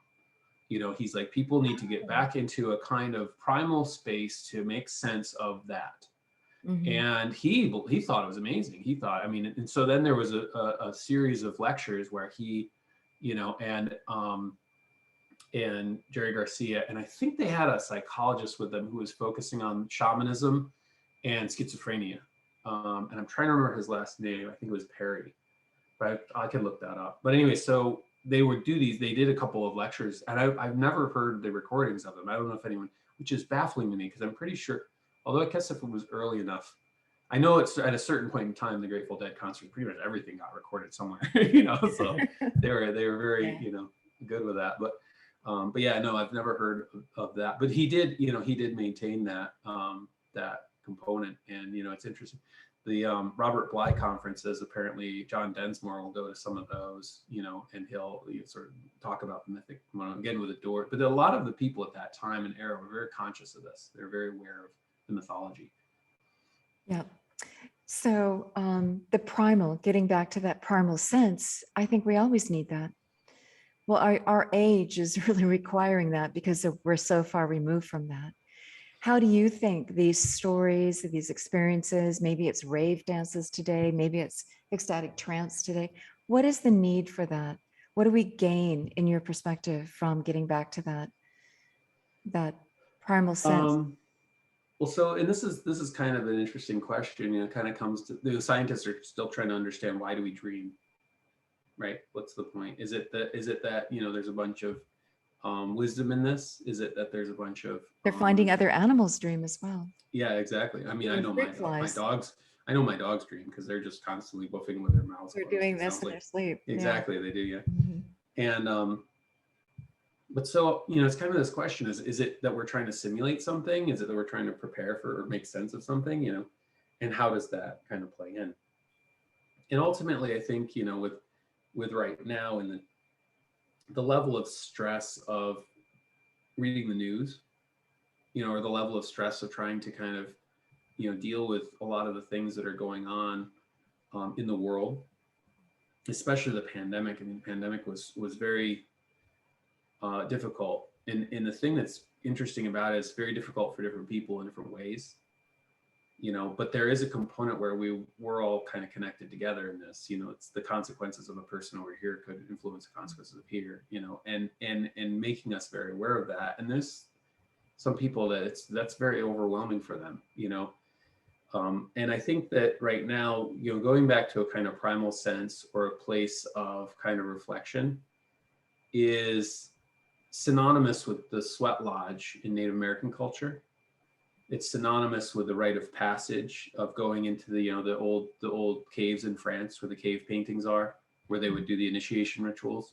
Mhm. I find that there's a moment of people needing to go inward and needing to go into this primal space and needing to find something of meaning. And maybe it has to do with, there's so much quantity of communication and all these people trying to sell us things and all these things people, and we're hesitant, we're weary of that, but then we also have with that the lack of the soulful component of things. And I don't mean like sorrowful, I mean meaningful, like something like kind of like that feeling after you have a good cry, that soulful feeling.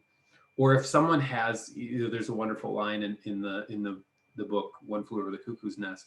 At the beginning, the narrator's talking about McMurphy is Jack Nicholson's character, and he says, based on his laugh, I knew that he had gone through really hard things. He had seen a lot of hard, horrible things because his laugh was so soulful. It's kind of like in that space, in that place. And I think that for us, there's a need for us to have that. And I think that, especially as growing older and understanding that component, but like trying to make sense of it and trying to help ourselves, but also others, we are trying to find, this kind of thing. And it is a kind of inward, moment, but the goal is, it's very similar to the hero's cycle again, where the hero does go into the underworld or does go into the magical world to find that thing to help the village and bring back to help ourselves, but also by helping ourselves, helping the village and bringing back. And the problem is that, in today's day and age, there's so many things and there's so many problems, and the news media is making more money the more that they complain about, and What is the story we more tell papers they ourselves can about sell, why we're here? Yeah. exactly, Well, I'll and share, so, yeah. Sorry, no, I was going to say, good. I'll share a ecstatic trance experience from yesterday that was very instructive for me on these questions. And we call it a waking dream, so that the centers that support dreaming, that inner screen of the mind flips on and you see a journey while you're fully awake. So it's an opportunity, as a neurologist, Garrett Meyer tells us, for these two parts of our being to talk to each other and communicate, maybe to see into some part of our subconscious. I don't know exactly what it is. I just know it's instructive, useful, beautiful, magical, in full spectrum. But here's my journey. So I see fronds, I part them, I step through, rather like your Narnia story, right? Go through the closet, and here's a magical world. I've stepped across the threshold, and I see paradise. I see a peaceable kingdom, valleys and sun, and everything's glowing, the river's flowing, the greenery, happy people, villages. I see paradise. And this, and I meet people. I'm taken as a wife. I'm integrated into the tribe. I'm dressed, I'm fed, I'm bathed, I'm become one of them. I'm told it's only by adopting our ways that you can live in paradise. Make of that what you will, given where we are today. And then I'm given tasks and I join and I'm doing work. I see a pool, I fall into the pool, I cavort. It's joyful, it's beautiful, it's wonderful. But I also sense it's limiting, that I can only do these tasks. I only know this culture, I only know this. But I know from my own experience here in this world, and one of the joys of this world is that we have so much at our fingertips. We have so many tribes available, so many stories, so many opportunities, so many places to go. And I start to miss that in this journey. And I'm thinking, oh, it'd be beautiful to live here, but I know there's so much more. And then I'm in sitting around the campfire with all the other members of the tribe, and stories are being told. And I'm seeing these ancestors and the heroes, I'm seeing them come alive visually and doing their deeds. And I'm seeing the visuals of these stories. And then I feel a bird spirit behind me, and it invites me, it nudges me with its beak, and it's inviting me to jump on its back, and we take off in flight. And then I see these wonderful vistas in front of me. I see the cosmos, we're flying around, and I get to satisfy that wanderlust within me. And so for me to interpret that, well, I've crossed into that ancestral realm. I've got to see our ancestors. I've got to see the power of story and mythology to go beyond our own little territory, and to see the ancestral story, to see the past, the present, the future. And then the bird spirit, this is the trance state where we can actually journey from here to the cosmos and back. And I thought, you know, if I were to intellectually tell myself a story, that would be a good way to do it. But this was a journey that came to me. It was instructive. Now, whether this came from my own subconscious to parlay this into a story that's a visual experience, that's a palpable experience, or whether this came from the spirit, some other, however you want to define it, I don't know. But it was very instructive in terms of the power of storytelling, mythology, sitting around the campfire, as we've done for millennia upon millennia, and also the beauty, the power, the gift of these trance states. Well, it's interesting. Your To journey loosen is our boundaries and go beyond. But go ahead. yeah. It kind of reminds me of, you know, they've I think it's in the commentary on the film Brazil. Terry Gilliam talks about kind of having a symbol of an egg, and he talks about, you know, the kind of element of the village or the umbilical cord. He's like, it feeds us, but it binds us. You know, and kind of that kind of like that notion of what you're talking about with, you know, if you're in paradise and everything's good, you know, that can be a place of repose where you can gain, you know, and there's lots of instances of that in the story, but then frequently the heroes do have to leave that, and they have to go beyond, whether it's, you know, there's the Buddha has to leave the stage of enlightenment to go teach. There's a wonderful story that John Steinbeck retells in his versions of the Knights of the Round Table, where Lancelot is traveling, and he finds you know, in the duality, a lot of times there's wastelands, and paradises appear alongside wastelands. So that's one of the things that comes up too. And he's in this perfect wasteland where it's, you know, mud, and it's like, you know, Monty Python and the Holy Grail, everyone's covered and everything, sort of thing. And you know, he's like, oh, this isn't great. So he goes to the next place, and that's a paradise, and they have beautiful ditches and all the irrigation, and everyone's growing crops, and everyone's clean, and it's wonderful. And he goes there and he finds the woman ruling is this woman named the Lady Abbess, and he says, do you have any monsters that I can fight for you, or giants or something like that? You know, and it's interesting because it's like, well, why would you go to the paradise and try to slay the monsters? Why wouldn't you go, you know, into the wasteland? And she says, well, you know, do you believe, you know, in God? And he's like, of course, I'm a Knight of the Round Table. And she says, do you believe God is the creator of all things, good and evil? And he says, yeah, I mean, of course, that's part of that. And she says, well, maybe those things aren't there for you to go slay. Maybe they're there to teach lessons. And maybe for you to just go running around just trying to slay the monsters. And it's an interesting story because it's like it plays with the wasteland and it plays with the paradise, but it doesn't find that either one of them, it finds a way to integrate both of them, you know. So it's not just, hey, there's this dragon, I'm gonna go kill it. But the question is, what is the lesson? And it kind of reminds me, you know, where you're talking about this question of like the you know, the bird kind of saying, well, what is this lesson, and where can I move with that? And it's kind of interesting. The process, trust life and all of its elements.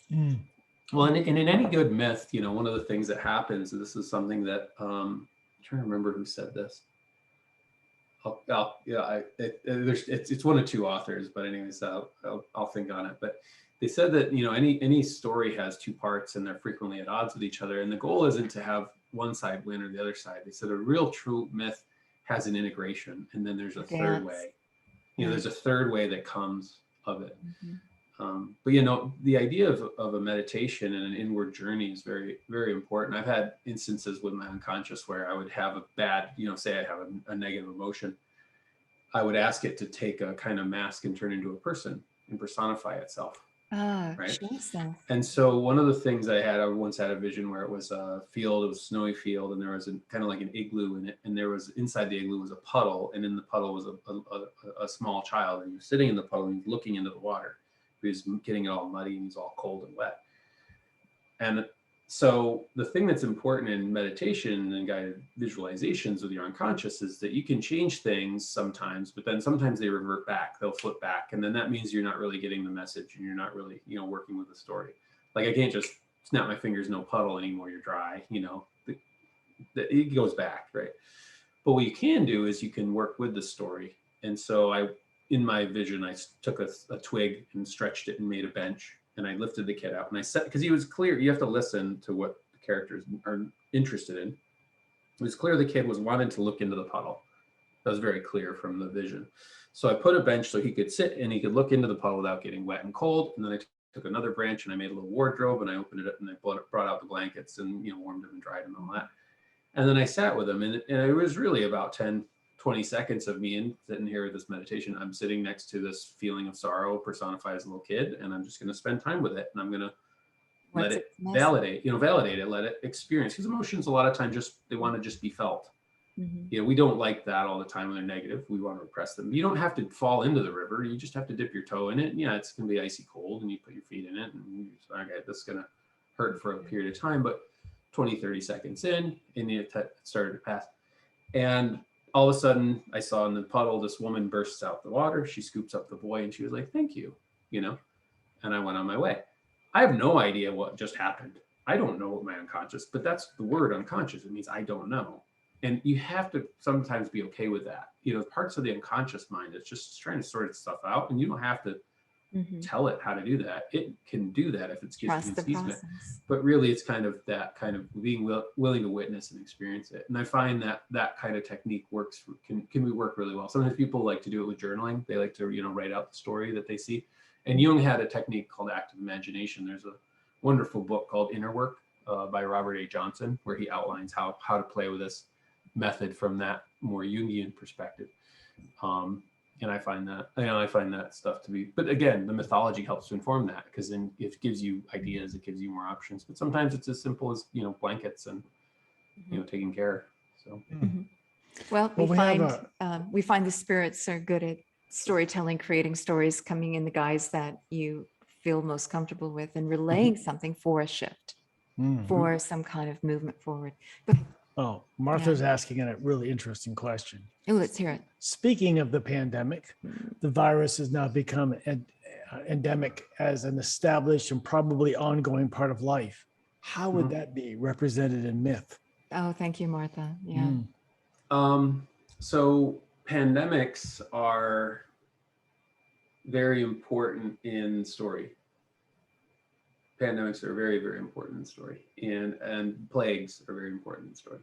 Yeah, and that can go, yeah, exactly. You can go there. You can go look at, there's a wonderful story called the Decameron from Italy from the time of the bubonic plague. And it's the Canterbury Tales. If people were hiding out in a house in the countryside telling stories to pass the time while everyone in Florence gets killed of the bubonic plague. Okay. That's not to say that they don't, spend a lot of those stories actually making fun of the Catholic Church, but they do. And it's part of that narrative. But the point though is, if you go back to a lot of times with symbolism of things, one of the main things that dragons represented was plague. Oh. In long ways away. And if you look at the words for dragon in different languages, serpent, it has a lot to do more with water. The fire-breathing dragon is very recent. It's only in a couple stories, and it's very new. And by new, I mean within the last 1,000 years. You don't find it that much in other cultures. When you go to other cultures, like in China and in Japan, dragons are good. The dragons were, well, but they were rivers frequently. They were personifications of rivers or mountains. And these people were working with water. They had to grow rice, and they had to be very aware of water and how to flood the right and how to make sure, and so it was a very sacred thing to them. The Europeans, more growing on wheat, it was important to do that, but you didn't need to have it in the same way. But I'm talking going back earlier. So if you look at dragons, and the word dragon in the ancient English was wyrm, W-Y-R-M. So if you read the old English version of Sir Gawain and the Green Knight, on the way to going to fight the Green Knight, he's fighting worms, and you're like, that's kind of fun. But this has to do with the carving. Yeah, exactly. Beetlejuice is another one that comes to mind with that one, with a sandworm. But so the lindworms from the ancient in Sweden, the carvings that they have, and the Midgard serpent frequently synonymous. But anyway, so getting back to this question of the pandemic, one of the most ancient symbols for healing is, of course, the serpents, on the staff, right? The caduceus, yeah. Well, so that's the caduceus is, again, that's a symbol that we use for association with hospitals and medical, right? Yeah. And do you know where the caduceus, which deity it's connected to? The snake? Let's see. Deity. It was the staff of Hermes. It was the staff of Mercury. Yeah. Okay. Mercury, as far as we know, in the mythology, has nothing to do with healing. That's nothing whatsoever. His word, he's the god of the marketplace. He's the god of thieves. He's the god of lies and trickery, frequently. Communication as well. It's not all negative, but the Greek gods, they had good and bad. They were they were a mixed fully, bag. they were fully. Yeah, it's kind of like one of those cards. And they behave badly. So frequently, yes. Yeah. The symbol, if you look at the flag of the World Health Organization, the symbol is not the caduceus. It's a staff with a single serpent on it. And that's the staff of Asclepius. Asclepius was the god of medicine and the god of healing. And his daughters were like Hygienia and such like that. Hygiene. Exactly. So in early 1900s, there was someone was designing the army badges for the military in the United States, and they decided to make a patch that had the medical symbol on it. And they looked at the two and they said, that one's cooler. So they put the caduceus on there. So that's how it happened. But look at it this way. All right. So since then, America has kind of gone in a way where now the medical industry, and I'm going to call it a medical industry, and I understand I see where this is lots going. of people's, has more to do with selling medicine, right? One of my jobs was 15 years ago was I worked for the World Health Organization in Switzerland, and I had access to the cost of the medicines, and you went across the road, and it was for this rotavirus vaccine, it was 2 cents, this in Kyrgyzstan, 3 cents in Pakistan, 4 cents here, and the column got to America and it was $75, and they said, just ignore America, it doesn't fit the rest of the world, right? And this has to do with the element of how our profits and that sort of thing. But if you look at a medical industry that's been using a symbol, Mercury is the word behind the word market. He's a trade god. He's a trickster god. And so we have this element right now where medically in America, the number one source of bankruptcy is going to the hospital. At the same time, we took another symbol, the staff of Asclepius with a serpent wrapped on it. And if you take a simplified version of that, you have the dollar sign. Dollar sign. So we've switched the two symbols, and we have one symbol that means healing, but then you go to go get healed and you become bankrupt. And in order to stop that, we try to work these jobs to get money to say that we're okay and we're healthy, but frequently we work ourselves to sickness. And it's peculiar. I'm not saying this is the reason behind it, but it's fascinating to me that this happened at the same time. Some interesting. So I get kind of here. But with the idea of the plague, and this is one of the things that's interesting, I shy. I mean, one of the things that they say in public speaking is don't bring up politics and religion, and so I don't want to in any way offend people in their understanding. Now, I've already said I work for the World Health Organization. I helped with the vaccine program. I have worked in that. I helped with getting Bill Gates to have money to build. Really, it was, hey, Merck doesn't care enough to build a factory in this part of the world to help save these people from these diseases like rotavirus, which is easily, something we can take care of. So Bill Gates, buy them some factories so that they have enough profit margin and they'll actually save these, 15 million people's lives in the next. To motivate them to. And of course, there was a wonderful, yeah, we're doing this, but I'm like, this system's so screwed up, you know, I'm sitting here. And so you know, there's a part of me that was like, I'm happy that I guess I helped with it. But then again, my mythical mind popped in, and when they told me, oh, we're going to save 15 million people in the next, 25 years, I was like, oh, I wonder if one of them will become the next Hitler, because it's the pendulum, there's always that swing, not to be morbid or anything, but the point though is that right now, there's a lot of people that have different opinions on where the vaccines are and whether or not they want to be vaccinated or whatnot. And they're saying, look, we don't know what's in it. We don't know what the consequences and that sort of thing.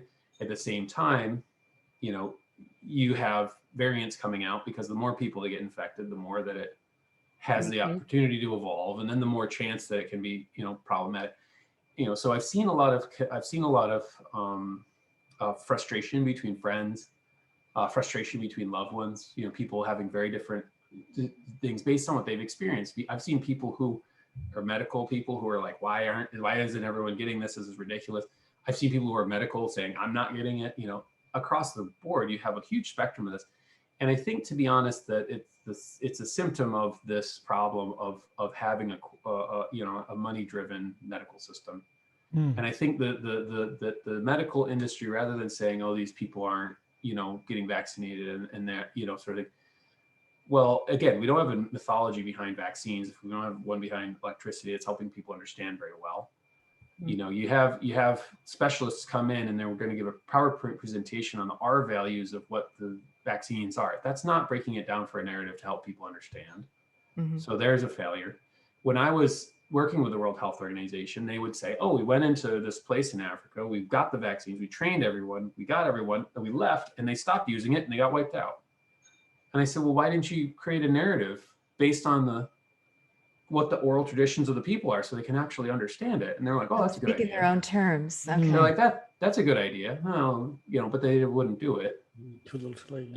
And it's kind of, I have, to be honest, I have a problem with some of that kind of, I've said with jargon and scientific papers, but again, it's that element of, to be honest, I think that the main mythology portion in this, the medical industry, in order to regain the trust, it has to take some acknowledgement for the responsibility of this. And, when you have people who, the food pyramid that came out in the 80s, it has, and it had carbohydrates as the main thing that we're all supposed to eat, Didn't work. that was originally the original one that they actually did the study on. It had vegetables at the bottom, and carbohydrates was, no, you don't eat a lot of that. But then we had experts come in and lobby and change it, and they weren't, and so I think in America it's really hard for the profit margins. It's very hard because you have these things. And so I think the pandemic narrative is going to be really interesting to see as it unfolds. And I have a lot of compassion for a lot of people, because there's a lot of information out there. And one of the problems is that, you have Facebook right now trying to put us in a bubble. We're all in a kind of echo chambers. If we're getting our news from social media like that, it's literally turning us into Don Quixotes. It's putting us in these echo chambers, and it's filtering out people that we disagree with. And I think it's very important to talk to people that you might not see eye to eye, but with a lot of compassion, and trying to understand that maybe their conclusions, you don't agree with them, but that doesn't mean that the symptom at the core isn't, there isn't some validity in that, That the discussion could even happen in the first place, right? Yeah. Yeah. So the final question, tell us how you're using computers in innovative ways to help us navigate not just our own lives and mind the stories, to identify the stories that we're operating under, but also to look through the various stories, motifs, to help us utilize this whole medium to navigate our life. So one of the things that I live just north of New York City, and I have friends who, from New Jersey swear that the best pizza comes from New Jersey and all the other pizza is not great. And the people from Long Island here say the best bagels in the world are from Long Island, and the bagels up here are horrible. And in mythology, this is similar to the Greek myths. I like the Greek myths a lot. I don't have a problem, just the same way that I like eating pizza from New Jersey, but that's not to say that I don't want to try some Chicago deep dish here, there, And so I We think, love you know, variety. Yeah. one of the things that helps is to have people have access to the different variations of the stories. So I've been working on this for a while, and I have a website that I put up, and then I actually just took it down, and I felt bad. I worked all night last night trying to get a new version of it up, and there's a bug in it. But if anyone wants to, you know, play with this later, it's a search engine of the story patterns of Sif Thompson's. So you can find these patterns, but the thing is it's just the motifs. It's not all the stories. And I've been trying to get all the stories in there, and I've been trying to rack my brain on how to do this. Different ways is having other people, kind of like Wikipedia, help to say, oh, I found this motif, and kind of hunt. But the other thing is to train in artificial intelligence to identify stories in that. One of the things that is interesting with AI is that it's, I mean, I've been in the computer field for, you know, I've had a degree for 20 years in it, and the stuff you can do now with AI is beyond anything. You know, up until 5 years ago, if you said, make me a program that can tell the difference between a dog and a cat, I'd be like, yeah, I can't figure out the math. Like how would you, any picture of anything? And then all of a sudden, if you lock the AI in a room and you give it a stack of 100 pictures of cats and 100 pictures of dogs, and you lock it in there for billions of years in its time, well, that can take 5 minutes in our time. And it has to guess, and it has to check. It's just guess and check and guess and check. It's like if you were to imagine a guitar with 1,000 knobs on it, and it plays a note, and it tries to tune the knobs, and it's like, am I closer to where I'm supposed to be or not? That's how it works, really. And then you just give it lots of examples. So I'm trying to use this to help to improve a lot of the narrative. I find, to be perfectly honest, a lot of stuff coming up, a lot of the movies these days, they just, you know, they kind of, they pale. They like, it's like Roger Ebert said, they're trying to make pizza with only toppings. You know, it's like, it's all these special effects and blow explosions. No and all substance to. Yeah. One of the things I'm working with is trying to use some of these story patterns to help video game culture. I find video game culture to be also something that I'm concerned about a lot. I've talked with a lot of people in there about, you know, well, you have these games where you can go and you can run around and you can, you know, basically hurt other people. And there's not the consequence that could be, you know. So I'm talking with people about, well, what if it was to generate a backstory? You know, you go and you knock someone off, you know, on the street, you punch someone out, and then all of a sudden it creates a family for them. And then some of the family says, hey, like, I want to go find that guy, you know, and then all of a sudden they have the three brothers, and the three brothers come, and then but maybe they're not aggressive. Maybe they're just, you know, barbers, and they wait for you to go to the barber shop, and then they grab you, you know, sort of thing. And so I'm interested in a more kind of fractal and interesting. And I think one of the problems too is, you know, in right now, especially with the isolation of the pandemic, is people have become isolated. People are retreating into their story worlds. And I think the youth a lot are retreating into video game. That's not to say you can't connect with other people in that. But I've noticed with my students that they're trying to get a genuine reaction from characters in the game, and they're not. And then there's a part of them that flips, and then they become, they like, you know, they'll say, oh, I've just done really horrible things to people in these games, and I feel bad about it, you know, because that. And I said, look, it's a normal consequence of trying to get a response that's a genuine response, you know, but you don't. And so then you're like, well, all right, you know, and I said, it's not like historically humans haven't been horrible to each other. So it's probably something that your ancestors passed into you. You don't have to feel bad for, you know, a lot of the inherent thoughts that we've inherited, sort of thing. But, you know, again, I think about it more like the idea of could we make it more interesting? Could we make it more complex? Could we make it in that way? But yeah, so I've been utilizing AI for that.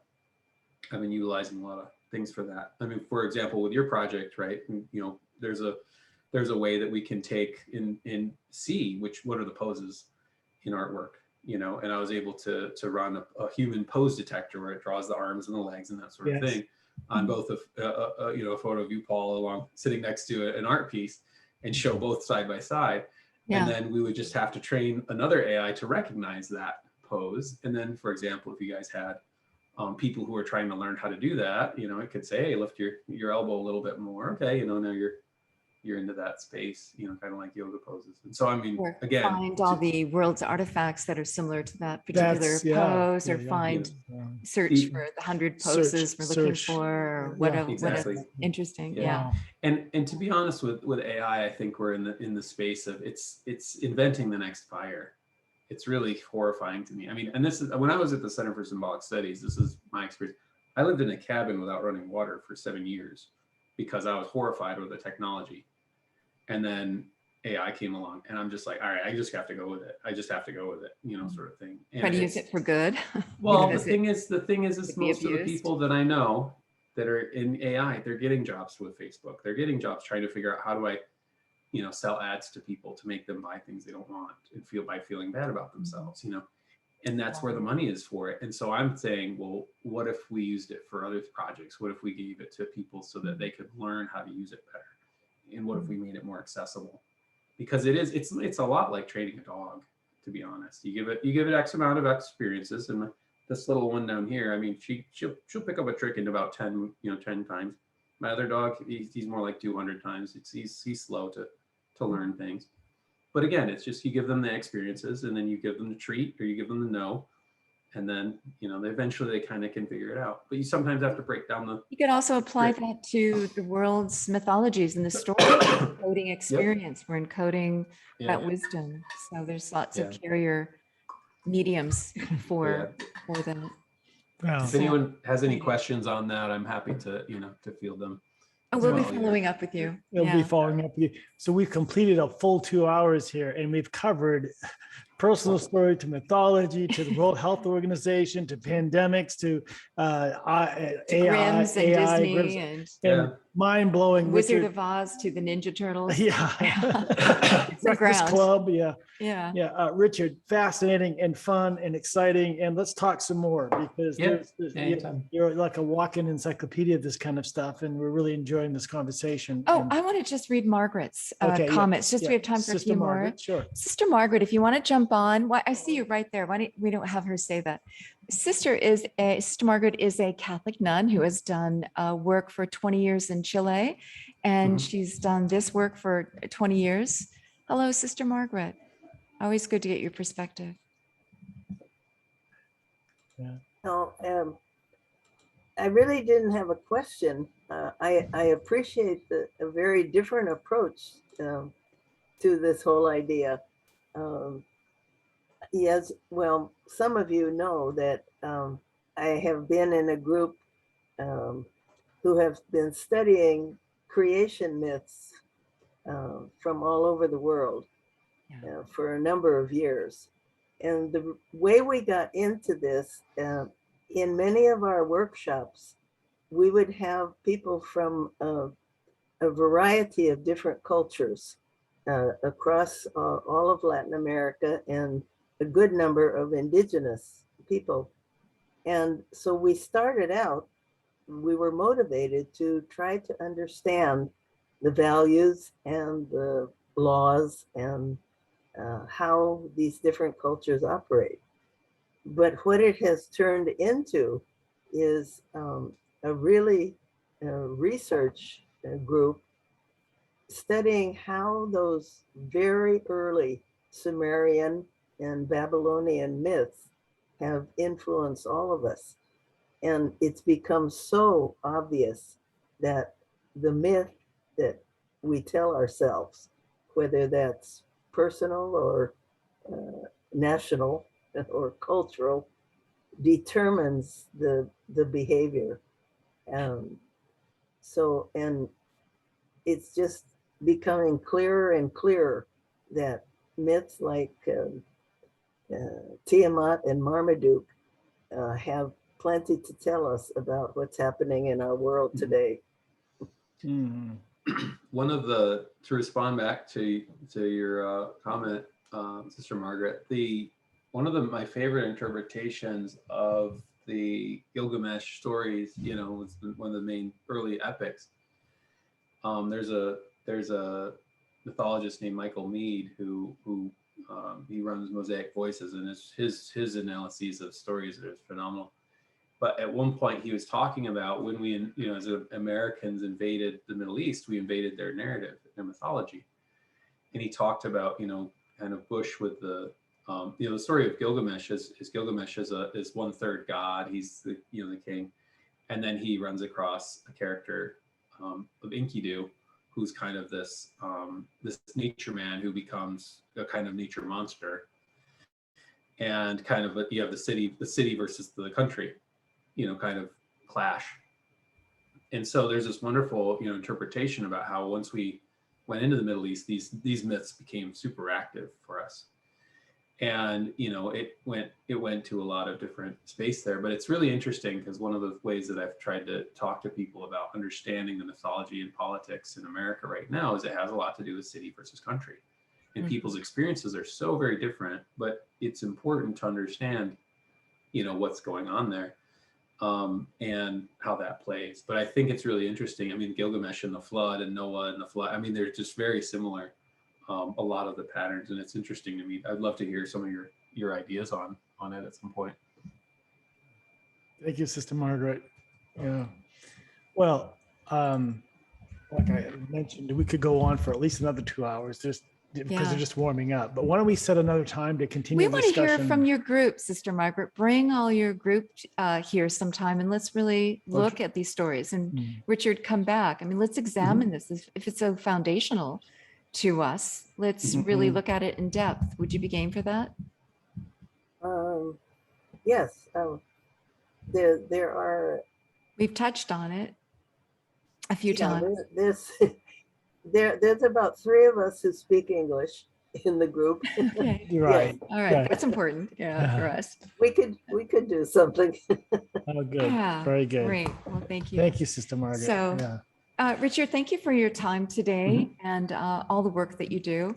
Any concluding remarks, stories, thoughts? I mean, I'm thankful. I mean, thanks for having me. This was very fun. I hope that everyone found something, of value. If there's any, feel free to share my email. If there's anyone that has any pending questions, I'm happy to have conversations with everyone individually as well.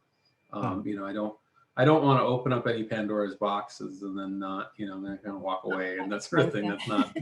That's not very responsible. Story is the operating system for human consciousness. So I appreciate your comment there on that. Yeah. Thank you so much, Richard. Do you want to mention next week real quickly? Oh, yeah. Oh, gosh. Christine, if you're here, I want to mention that Christine Van Poel will come back and we're going to really look at and define ecstatic trance. It's something that Dr. Goodman used early on in the kind of historic sense, like Mircea Eliade used ecstatic trance, a religious trance to describe our work. Has that Lawson posed the question, well, how has that meaning changed through time? I think it's changed because so many of us now adopt the practice and seek that ecstatic state as, hey, this is just part of the turf of human consciousness that we want to reacquaint ourselves with. This is part of our birthright. Yeah. And so there's so many means of achieving that. And so we maybe do use it in a different sense. Christine, from an anthropological point of view, and she may be joined by her husband, Todd, a cognitive anthropologist, if he's Christine free. is no longer, she had to go to another meeting. But okay, so we want to look at that. We want to look at what was the defining study from the National Institute of Mental Health back in the 1960s, of which Felicitas's mentor, Erica Bourguignon, well-known cultural anthropologist, got ethnographies together to study and look at, and to say, actually, it's not a pathology. This work is not a pathology. It is actually part and parcel of our story for so many years before the Western tradition said, oh no, can't go there anymore. We want to control you. Oh no, only priests can go there. We'll tell you how what that realm is like. I have a big charge on that one. You can see. And then the question remains, how is this going to ever be accepted in the mainstream as it once was? This was once part and parcel of tribal society, indigenous society. And what can we pull from our own indigenous roots? Europeans were once hunter-gatherers as well. We have that deep history as well. What can we pull forward from that and embrace? And can it help steer us away from the brick wall because of these stories that we tell ourselves? How can we integrate this into the worldview? How can we expand this to say, hey, we're part of the web of life. Let's be responsible members. Let's enjoy the universe for all of its gift. Let's partake of that. This is what we really want to dive into. Those and many more questions next week here on Conversation for Exploration. So, and we'll have a few other people weigh in on this as well. So